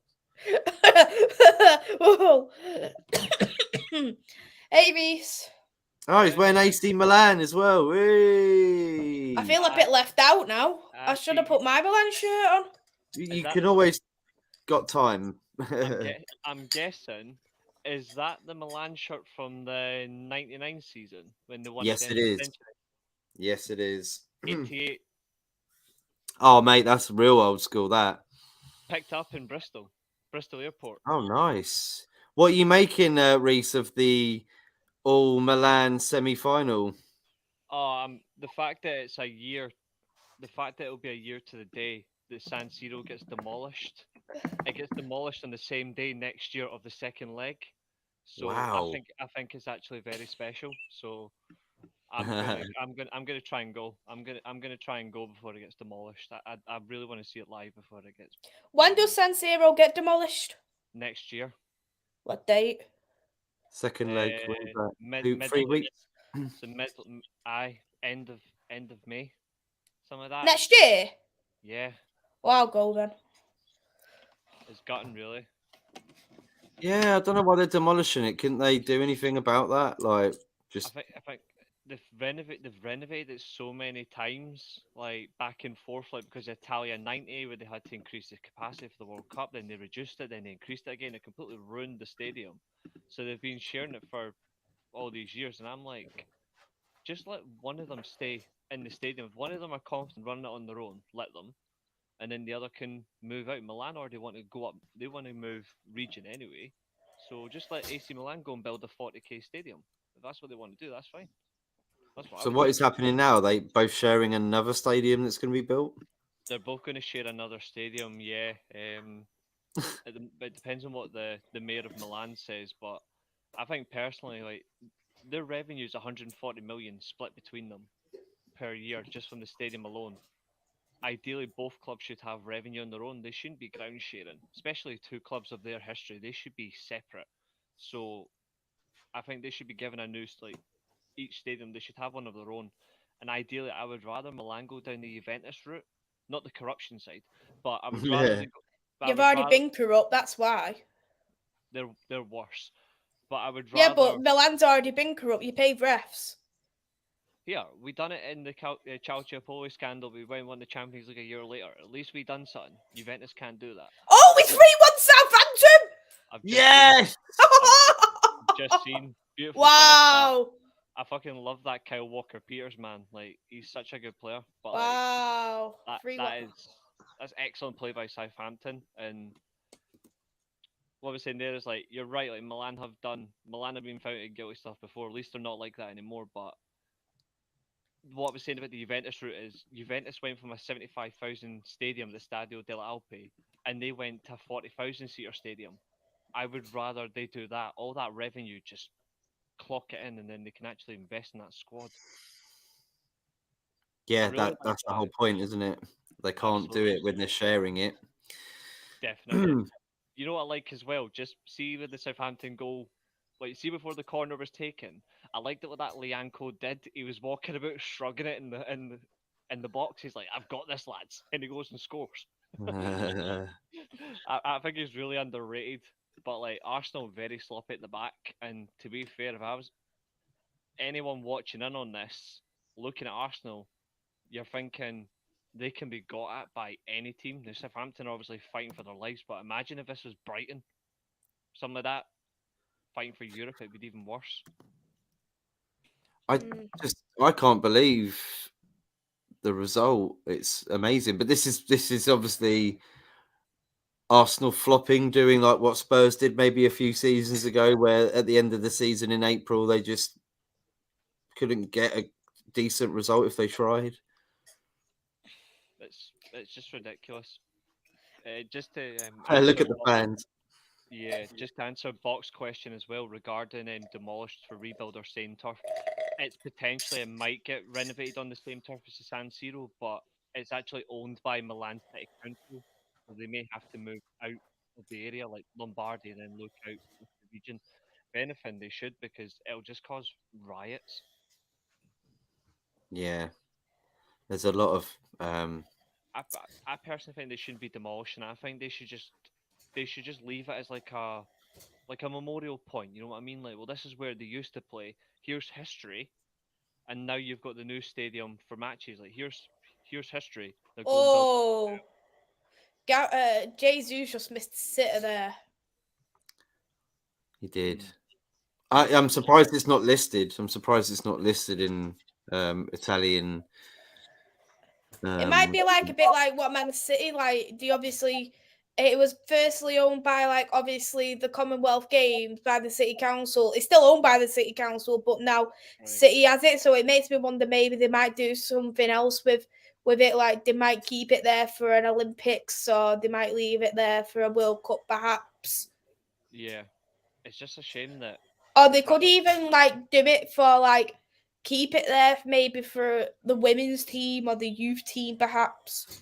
They could do.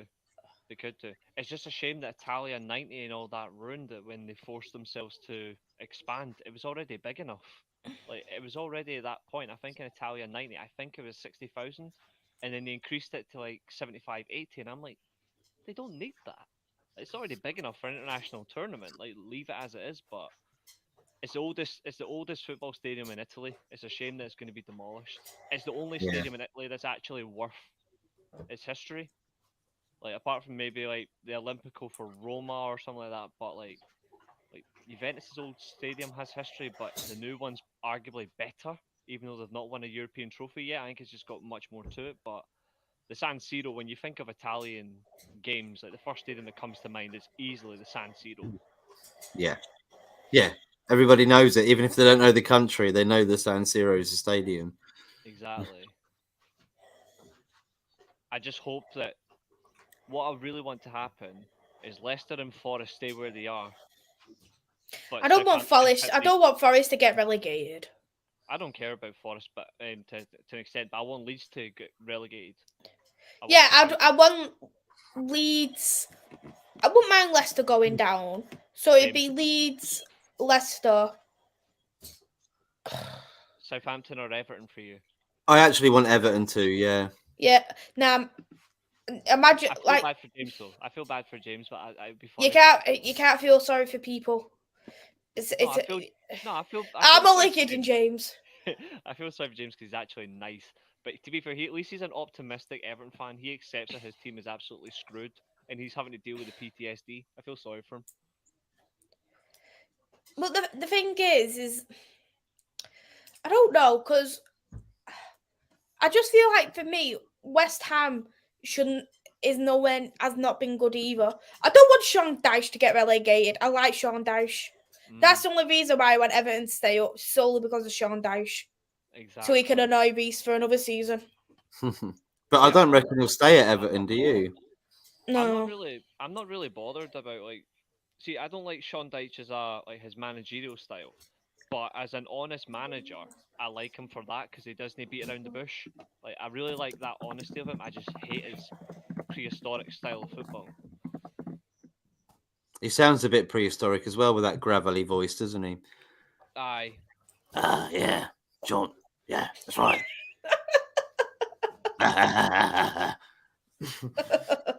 Have a drink, Sean. Have a drink. Jeez. He's touched Zinchenko offering Ketia. He has no other option, to be fair. He has to go for it.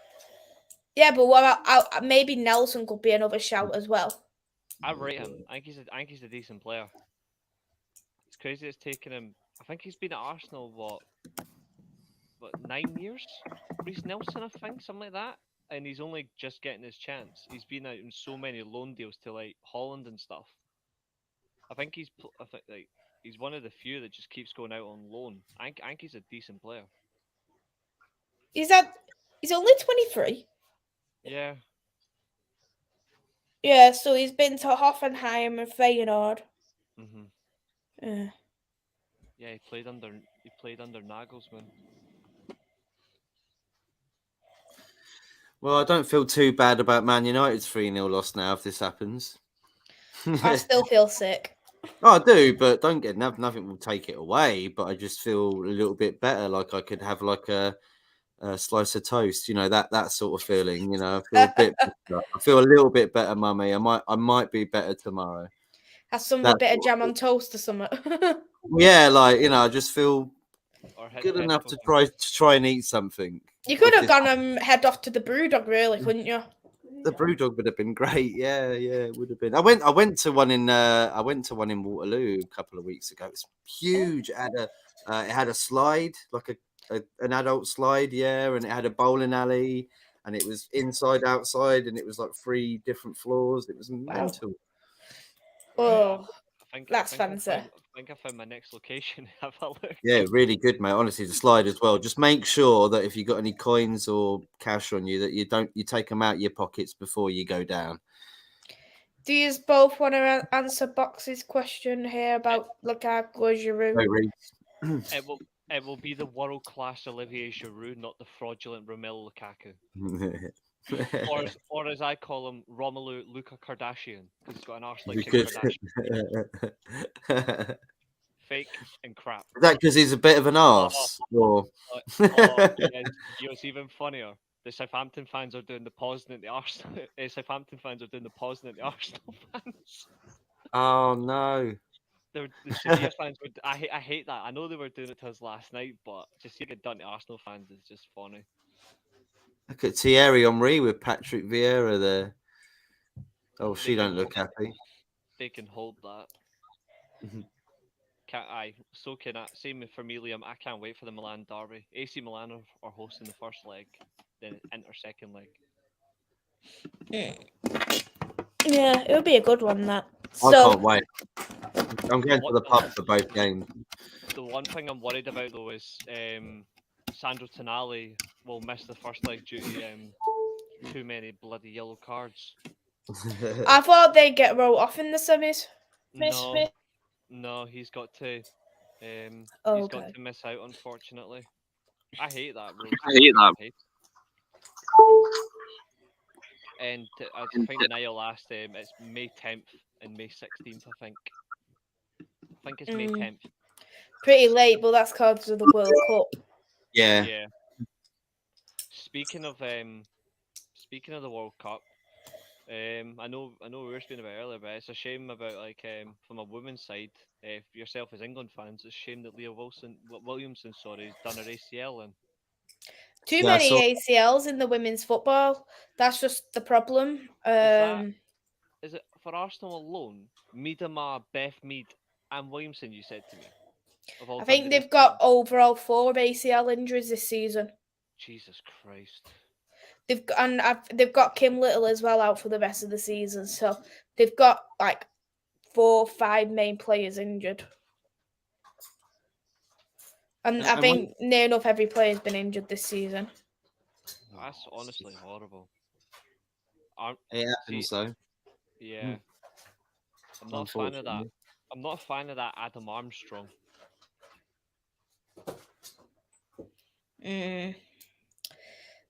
What a game. Fantastic game. I wasn't expecting it at all. Yeah, me neither. It's a good question from Box. Why there's so many ACLs in the women's football? And I think the thing is, that's something that we was thinking ourselves. Is it the conditions of a football pitch? Is it something to do with maybe training? Some people are even thinking that because of the lack of physios and medical staff in the women's game, they think that they're just diagnosing it with ACLs. Because four ACLs just got done in the Euros without everybody else, other players getting ACLs before the Euros. No, I agree. I know we spoke about it earlier on, and it was one of the things I suggested to you, and I know you gave some brilliant suggestions. And the one thing I suggested was, is it due to training? But it was like there's so many questions about it, and I'm like, it's hard to say, but the fact is, it's the same injury over 8 separate players within 6 months or 9 months, whatever it is. It's But horrible. and not just that, it's in all different leagues as well. Because you're looking at Alexia Putellas, the best player in the world. She's even done her ACL. Oh, that was lovely there by Arsenal, but they flopped it. I guess the best thing is to look at the stats between men and women, maybe, and see what the difference is. And you have to compare everything to every specific level of game, whether it be like even youth level as well. Like, what are women like in the youth development? Do they get a lot of injuries in that area, or is it something that when you get when you're more developed? Or there's lots of questions, but I'm pretty sure they can analyze and come up with a solution. Because there probably is a solution, isn't there? If it is, like you said, like the pitch or the training, they might be doing something that isn't probably necessarily right for the players if they are playing so much as well, and they are expected to play. What is it? How long away is it into the World Cup? Not very long away. It's less. It's about 90. It's about 97 days until the Women's World Cup. So 3 months, something like that. Yeah. It's crazy. I do like the substitutions that Ruben Shellis has made for Southampton. Suleiman and Onuachu coming on for Walcott and Armstrong. I do rate Suleiman. I think he's a good player. And I think Onuachu is just such an absolute beast. I know James, who was in the live chat earlier on, the Everton fan, he really wanted him at Everton as a big focal point because he doesn't rate Calvert-Lewin. So I agree with him on that point. I don't rate him either. No, I don't know. He seems to rather be a model, doesn't he, at the moment, than anything else? But absolutely, modelling with handbags as well, which is each to their own. But yeah, I don't know. Just focus on your football as well, I guess. That's what you're getting paid for. I wonder if he's waiting for a call from Gucci or Versace. I wonder. Probably he's not getting it though. He's not getting the Gucci. He's getting more of the, I don't know, Ray-Ban. He's not. or the Diadora coming back. Still good, but not Gucci or whatever else. Even though I don't care. Absolutely. Cross into the box there from Saka as it's coming in, but Lianco just gets a head on it and forces Jesus. Southampton are defending really well. Like Arsenal putting the pressure on, but Southampton are just comfortable. Southampton are defending like they did last season. Yeah. Boxed in, like fighting for their lives. Can I say, Reece, number 45 for Southampton? I keep forgetting his name. He's been my Romeo Lavia. Yeah, he's amazing. Oh, please bring that back up. Please bring that back up.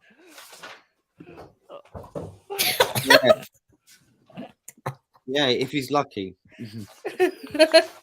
Oh, he might be wearing the Gregs. He might be like doing the Greg shirts and the Greg slippers and all that. You seen that in Primark, the Greg stuff?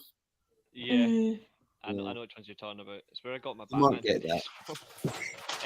I agree. I rate Lavia. I think he's fantastic. The fact he was signed, as Box correctly put on earlier on, like from the Man City Youth Academy, so's Bazanu, their number one goalkeeper. Good signings. Chelsea are actually after Lavia. They want to sign him in the summer because they're selling Kovacic apparently. They want to sign everybody though, don't they, Reece? I mean, I'm not surprised really. Yeah, apparently Kovacic is going to be the replacement for Gundogan in Man City, which is mental. What? Yeah, because Gundogan's going to Barcelona. Haven't they got enough midfielders? So Gundogan's going to Barcelona for a free in the summer because his contract's expiring, right? And the main replacement to do it is apparently Kovacic, and it'll cost City about 45 million. And they want to bring in Lavia to replace him. I think it's crazy. I don't understand. I can see the Chelsea move for, so I can see the City move for Kovacic because it's like for like, but Lavia to Chelsea right now, I don't know because you've still got N'Golo Kante there, and to be fair, even though Kante's not what he used to be, he's still a wonderful player. And then you've got Enzo Fernandez. Like they're stacked in that position, so I don't know how he's going to fit in. I would rather he stayed at Southampton.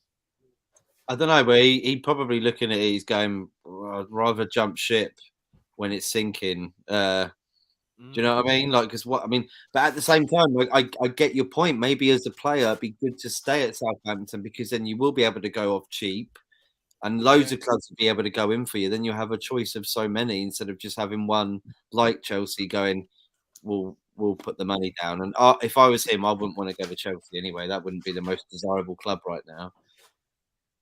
The only Yeah, good I thing, though, agree is that- completely.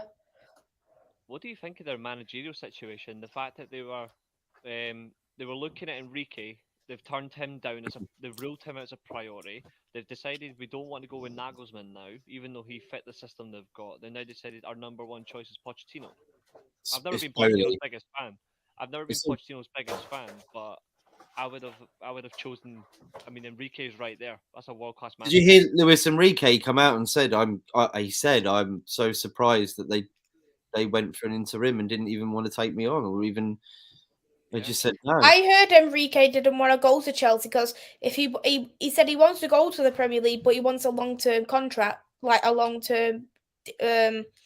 He wants a long-term project. Well, yeah, they didn't want him to be they wanted to.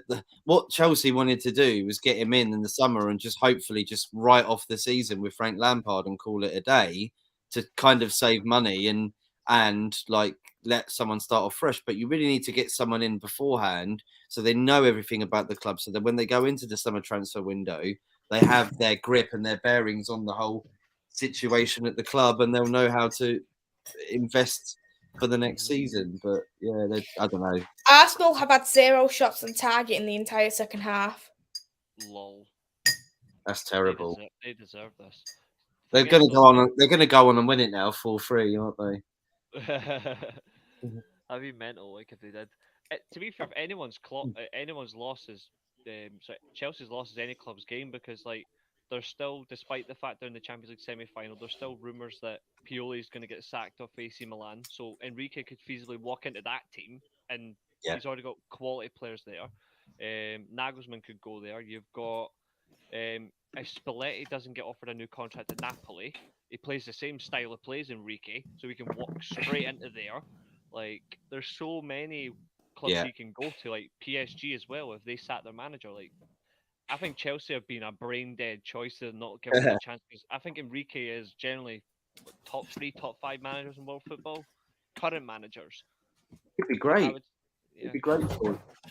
It's strange because he's not like the other types of managers that they've gone for recently. Is he like a Mourinho or a Conte? He's got a bit more, I don't know, a bit more about him. He's still at a good age, you know, and he didn't do too bad with Spain, but there's not a lot you can do with Spain at the moment. Internationally, they aren't very good. It's kind of like Italy, really. It's gone sour for him. I liked his work at Roma and Barcelona. I mean, I know Barcelona's like the prime example because he won the Sextuple in his first season, but what he did with Roma was brilliant, because he's the one that got them cooking, and then so like, I think he's a fantastic manager, and I like his style of play. Like the funny thing is, right, is Guardiola cannot seem to win the Champions League with Man City. Enrique would win it in his first season, because I think he's more intense. I think he's far more intense than Guardiola. It's a hot take, but I mean, it's a hot take. I know Guardiola's an amazing manager. I'm not taking away from him, but I think Enrique is just far more intense with what he can do. Like I'd like to see him in the Premier League. Yeah, I definitely think he's got the credentials to take on. He's one of the other managers that I wanted if we didn't get Ten Hag. Like it was, for me, what I wanted, because I had 3 that I wanted. It was between Ten Hag, Flick, and Enrique. Flick had agreed to go to Germany. Enrique was undecided. He decided to stay with Spain.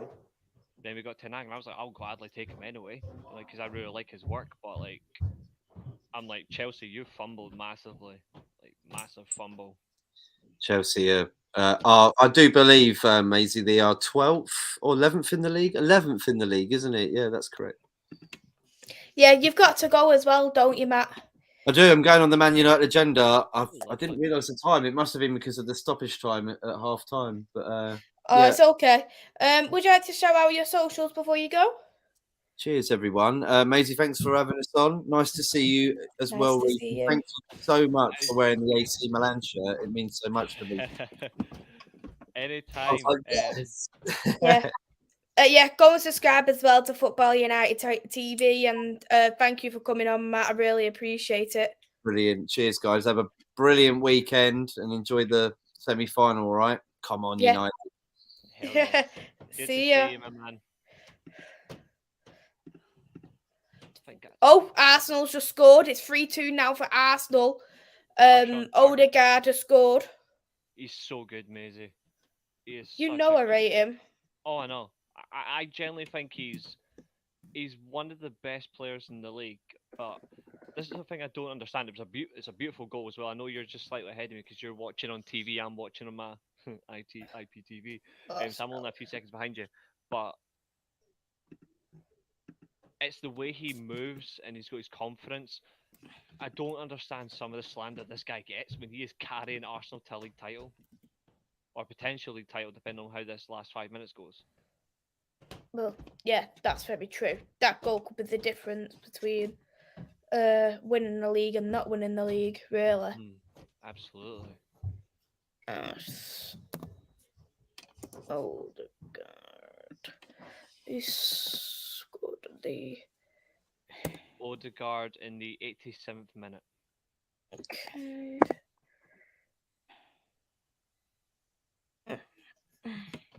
It's been a fantastic 88 minutes just watching along. Yeah, it has been a great game as well. Ravi wants me to turn my mic up. Sure. Luckily, I'm using my new work mic, so it's got like buttons on the side for actual volume control. So lovely. I'll switch up for you. Hope that's better.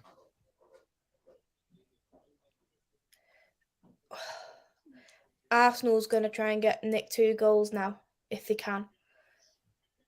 There's a chance there by Arsenal again.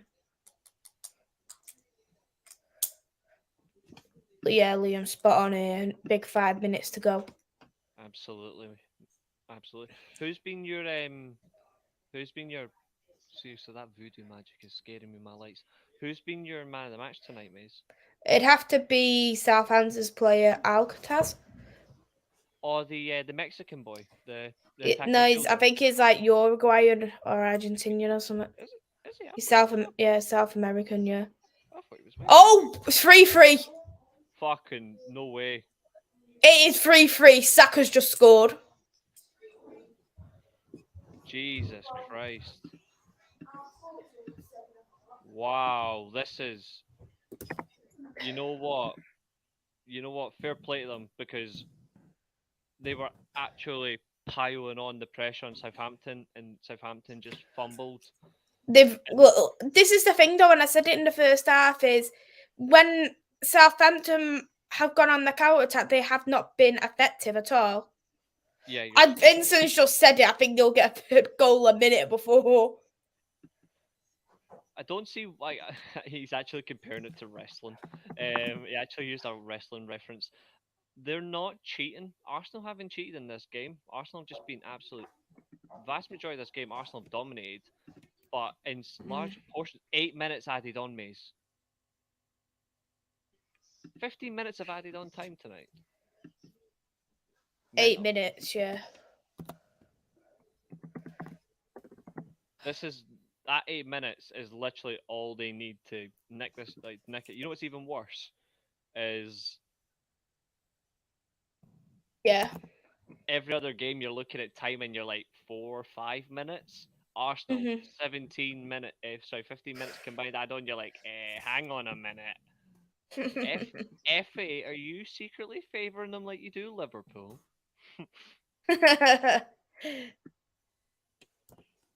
It's been interesting, but the thing is, I don't think overall they have deserved it in the second half to be level. Oh yeah, 100%. It took them this long. It took them this long to do it.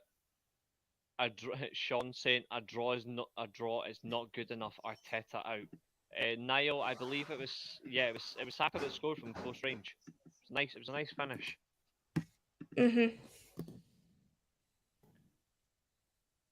But like,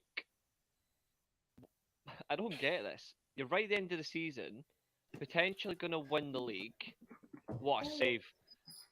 Why would you be Arteta out right on this game? I get if you bottled the league, then go and be Arteta out for an Arsenal fan, but right in this circumstance, should you not be backing him?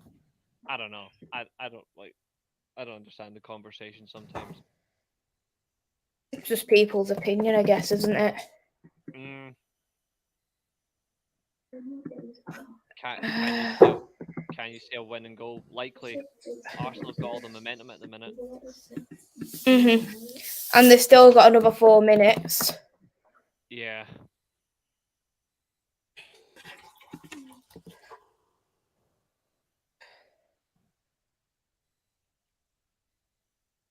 It spurred on the crowd for Arsenal.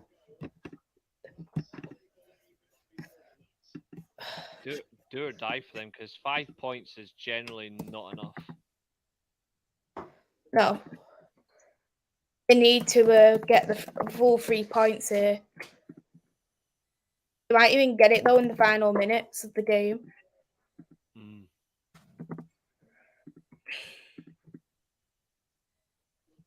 I honestly agree with Liam's comment. Yeah, I agree with Liam's comment. It's been a great game today.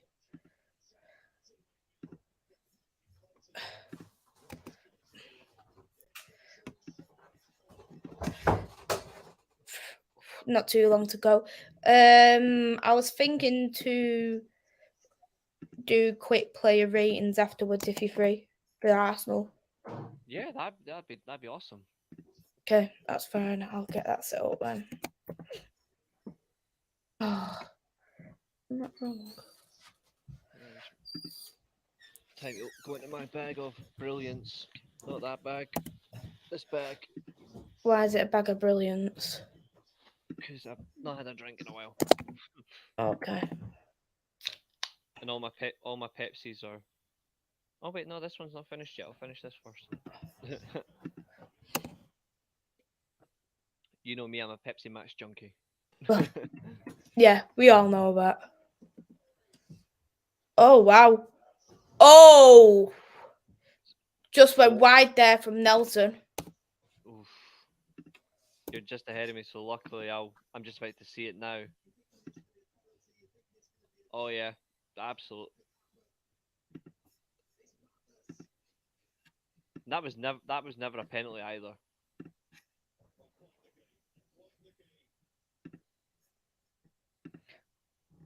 No, I don't think it was a penalty either. You're right about that. Diving by, I'm not sure who it was, but it's Gabriel Jesus diving. But no, like He done it at City though. I know. The narrative will change now because he's top of the league. Why would it change because of that? It'll change because he's somewhere else now, so it'll be in a fan base that'll slightly get away with it. I think they're making another change, Arsenal. Judging by it, looks like they're making another one. They've got the ball though. Jesus. Yeah. Surprised he's risked Jesus for a full game. I know. I didn't expect that. That pace from Suleiman as well. I really like him. I think he's a really good player for Southampton. Like that pace on his run, like he only just get knocked over. A lot of players keep falling here in these final few minutes. Trying anything they can.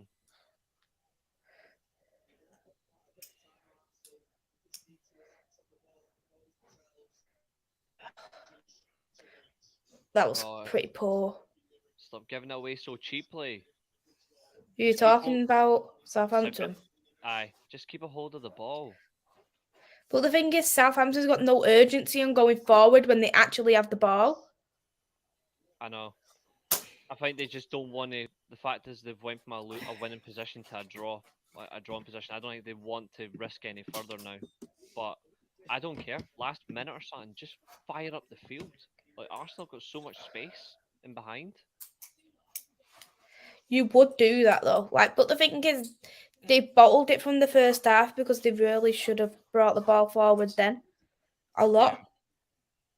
And especially in this second half as well, knowing that Arsenal had no shots on target, they could have got more than 3-1.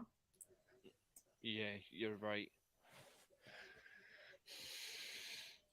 I will say though, I am liking what the current manager for them is doing though.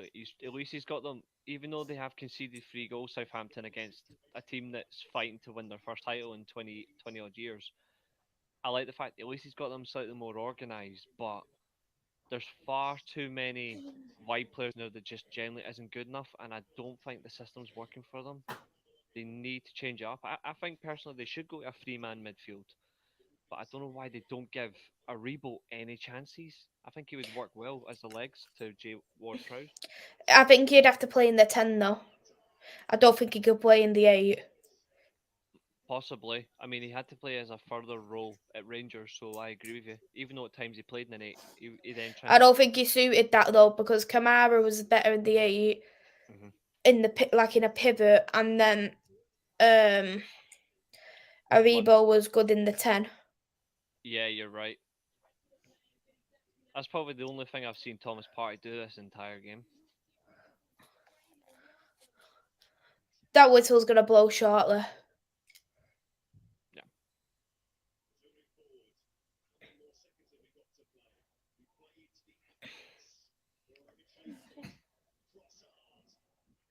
Oh no.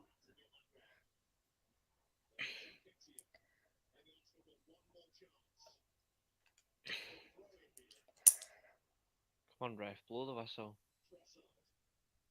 They're not gonna blow it whilst Arsenal's so far forward.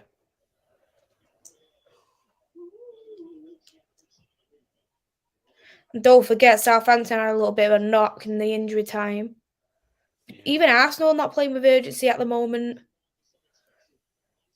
Yeah, it's almost as if they've just accepted that it's a point shared.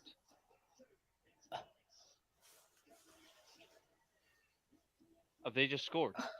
No, but he should have. Jesus again. It's on the 99th minute. Ref needs to blow his whistle in a sec.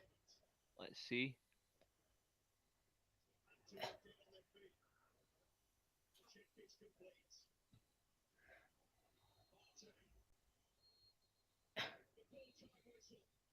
Full-time whistle.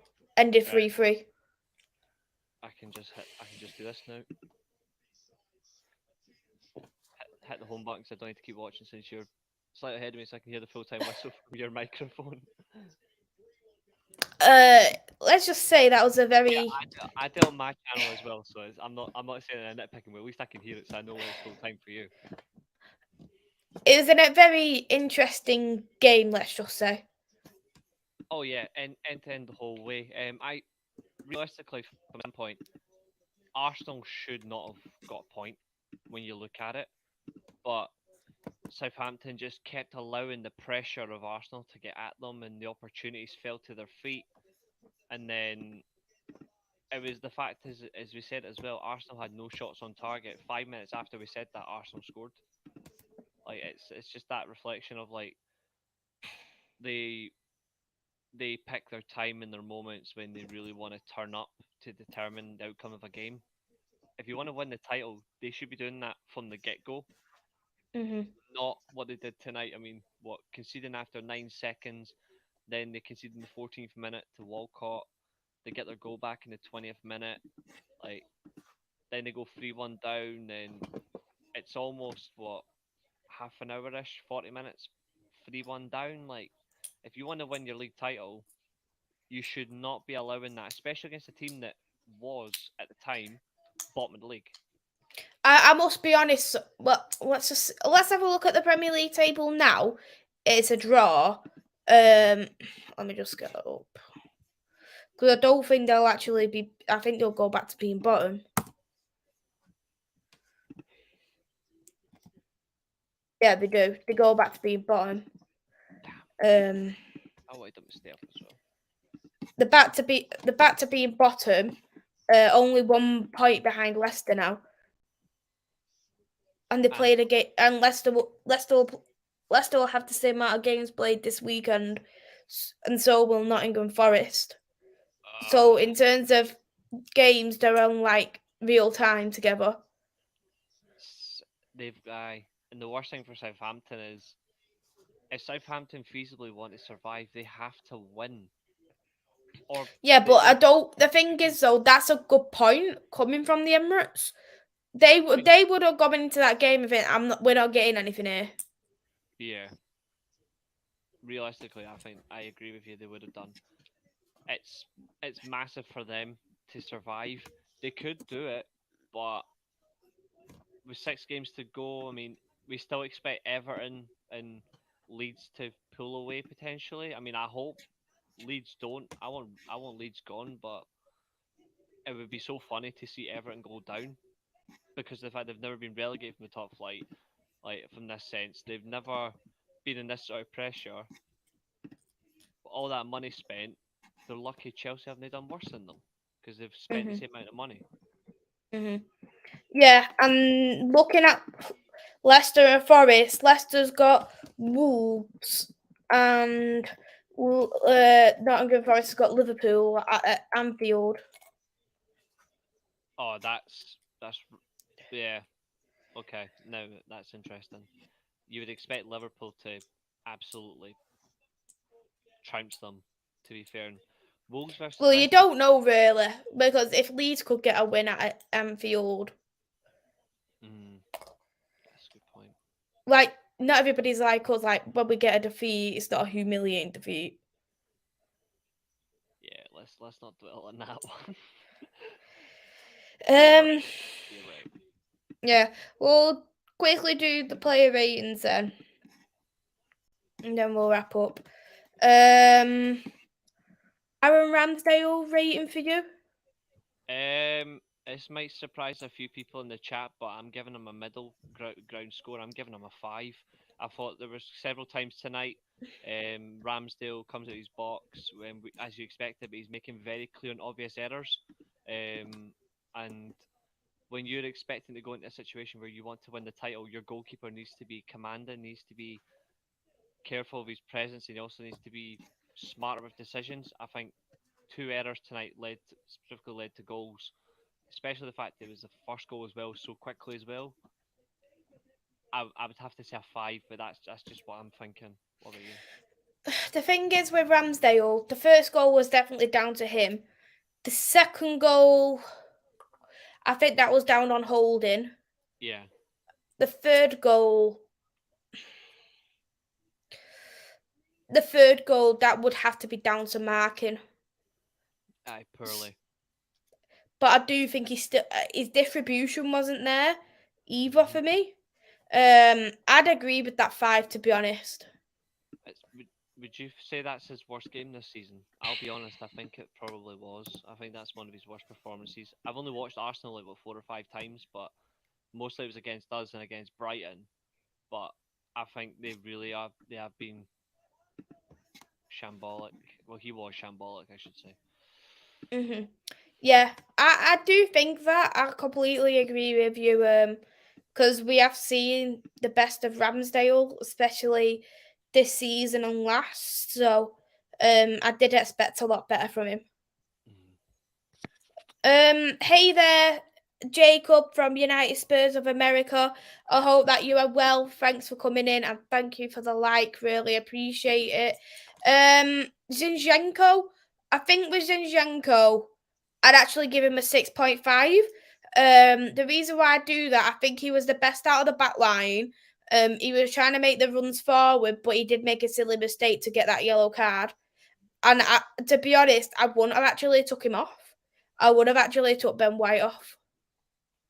Yeah, I agree with you. I think the one thing this game highlighted tonight is the effective use of partnerships. I know we're going to be coming on to Vieira very soon as well, and we both rate Vieira, but you can tell the Zinchenko Vieira partnership just isn't there due to availability. I think Zinchenko looks more comfortable when he's got Saliba beside him and Xhaka in front. I think he looks just a little bit more comfortable. Tonight he looked a little bit shaky, but compared to likes of Gabriel, Holden and White, I do agree. I think Zinchenko was by far the best of the bad bunch. So yeah, I'll actually give him the same scoreline as you. Was that 6.5? Yeah. Perfect. I'll let you go with Gabriel. I generally thought Gabriel was horrific. I don't like. You can tell like why Saliba is their best defender. Like, he really is such a commanding presence at centre back. I don't think Gabriel's an awful defender, but it's like I watching. don't think he's a Premier League winning one. Yeah, I think when you see Gabriel, when he doesn't have a certain player beside him, it's a huge drop off in quality and confidence, and his ability to play the ball as well. It just doesn't look comfortable when Saliba's not there, because Saliba's pace and power, big physical presence, is comfortable there. I'm gonna give Gabriel a 4. I couldn't rate Gabriel lower than Aaron Ramsdale, if you want me to be honest, Okay, because I do think that Ramsdale was worse than Gabriel. I think Gabriel could have done better for that second goal, but I don't overly blame Gabriel either. Just because I think Holding was a lot more to blame. I'd have to give Gabriel the same rating as Ramsdale. 5 as well. I'll go. Okay, I think that's fair. I think that's reasonably fair. I think that's fair. Rob Holding, I'd have to give Rob Holding a 4. I don't think he was nowhere near good enough.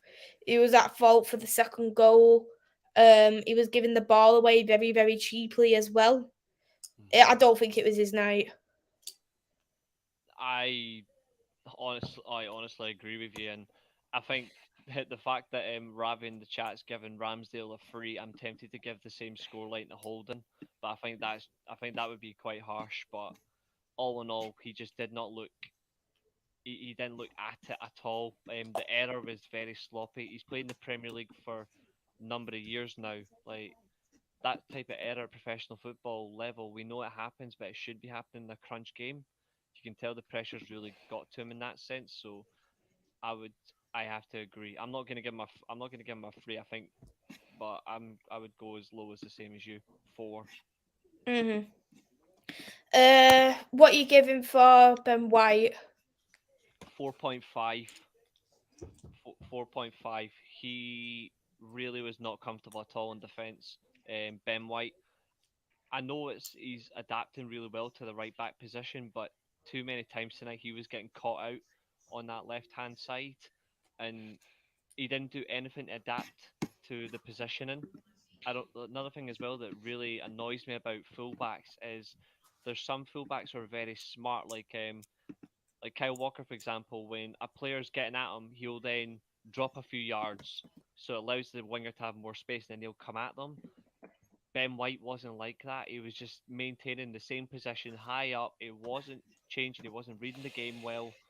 It was very sloppy from Ben White overall. So yeah, 4.5 for me. Yeah, I'd have to probably go with the same rating. I do understand why he got moved over as a right back. Just because with the right back, he was put there for more defensive duties, but today should have been about Arsenal going forward and being dominant up top, and you needed that attacking fullback, which Zinchenko is, and I would have started Tomiyasu for this game if he was fit. Yeah, I think that's a brilliant, a brilliant evaluation there. Sorry, starting a little bit. That's not like me. But yeah, I would certainly agree on that one. In terms of that, I think Tomiyasu's slightly better. I think Ben White would have been better in this game as the right-sided centre back. I think he might have actually suited them better. Yeah, I completely agree. But here's a question though. Say if, for example, Tomiyasu wasn't fit, would you play Kieran Tierney on the right? Because we know Kieran Tierney does get shifted over to the right for Scotland.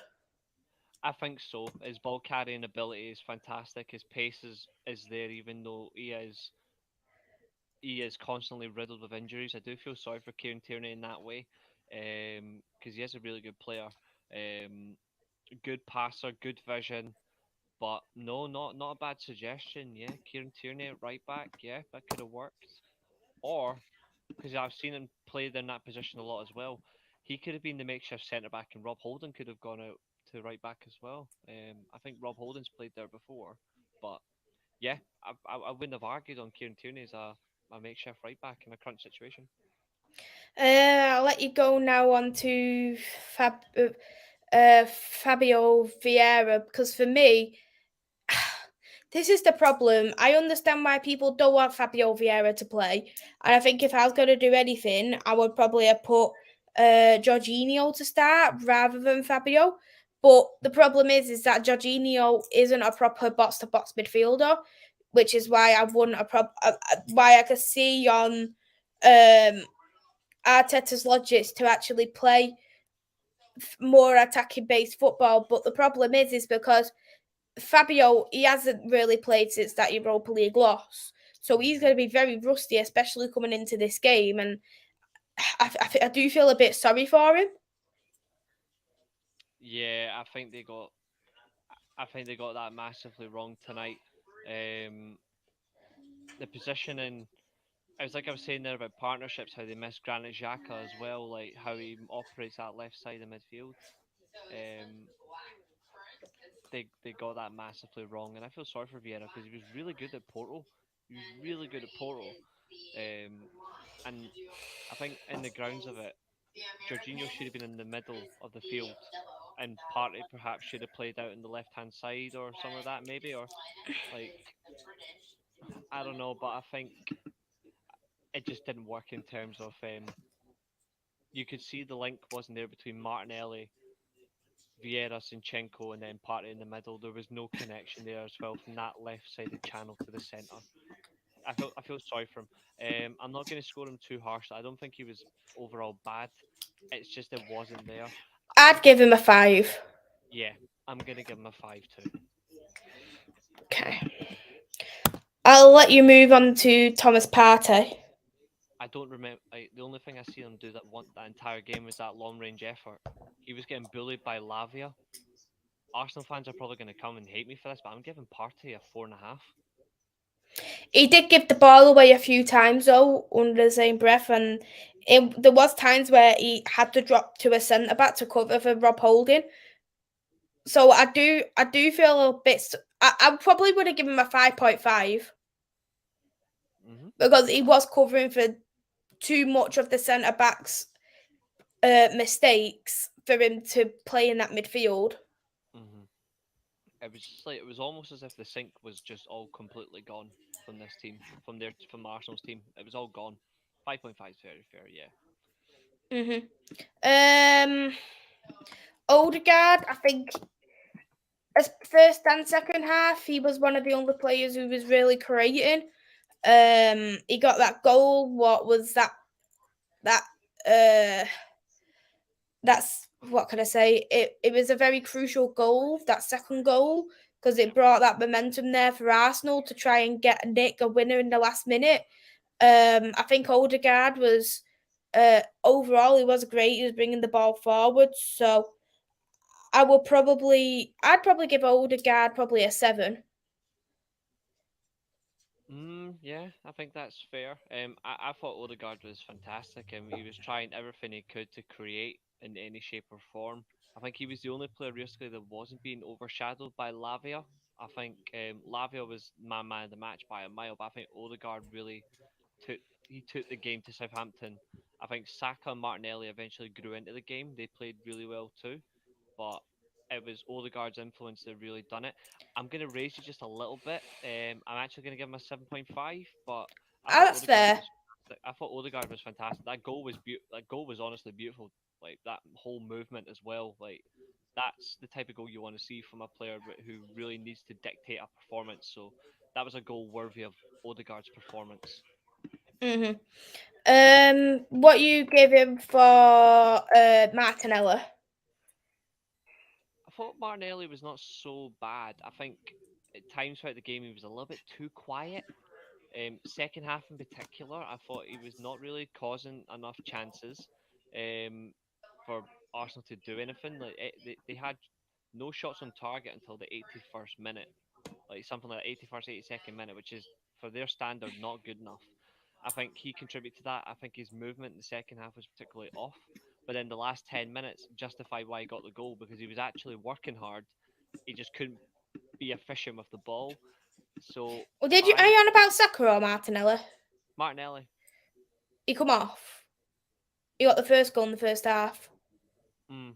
Okay, for that reason then, 5 then. 5, yeah, 5.5. But I think it's just because there's nothing really there.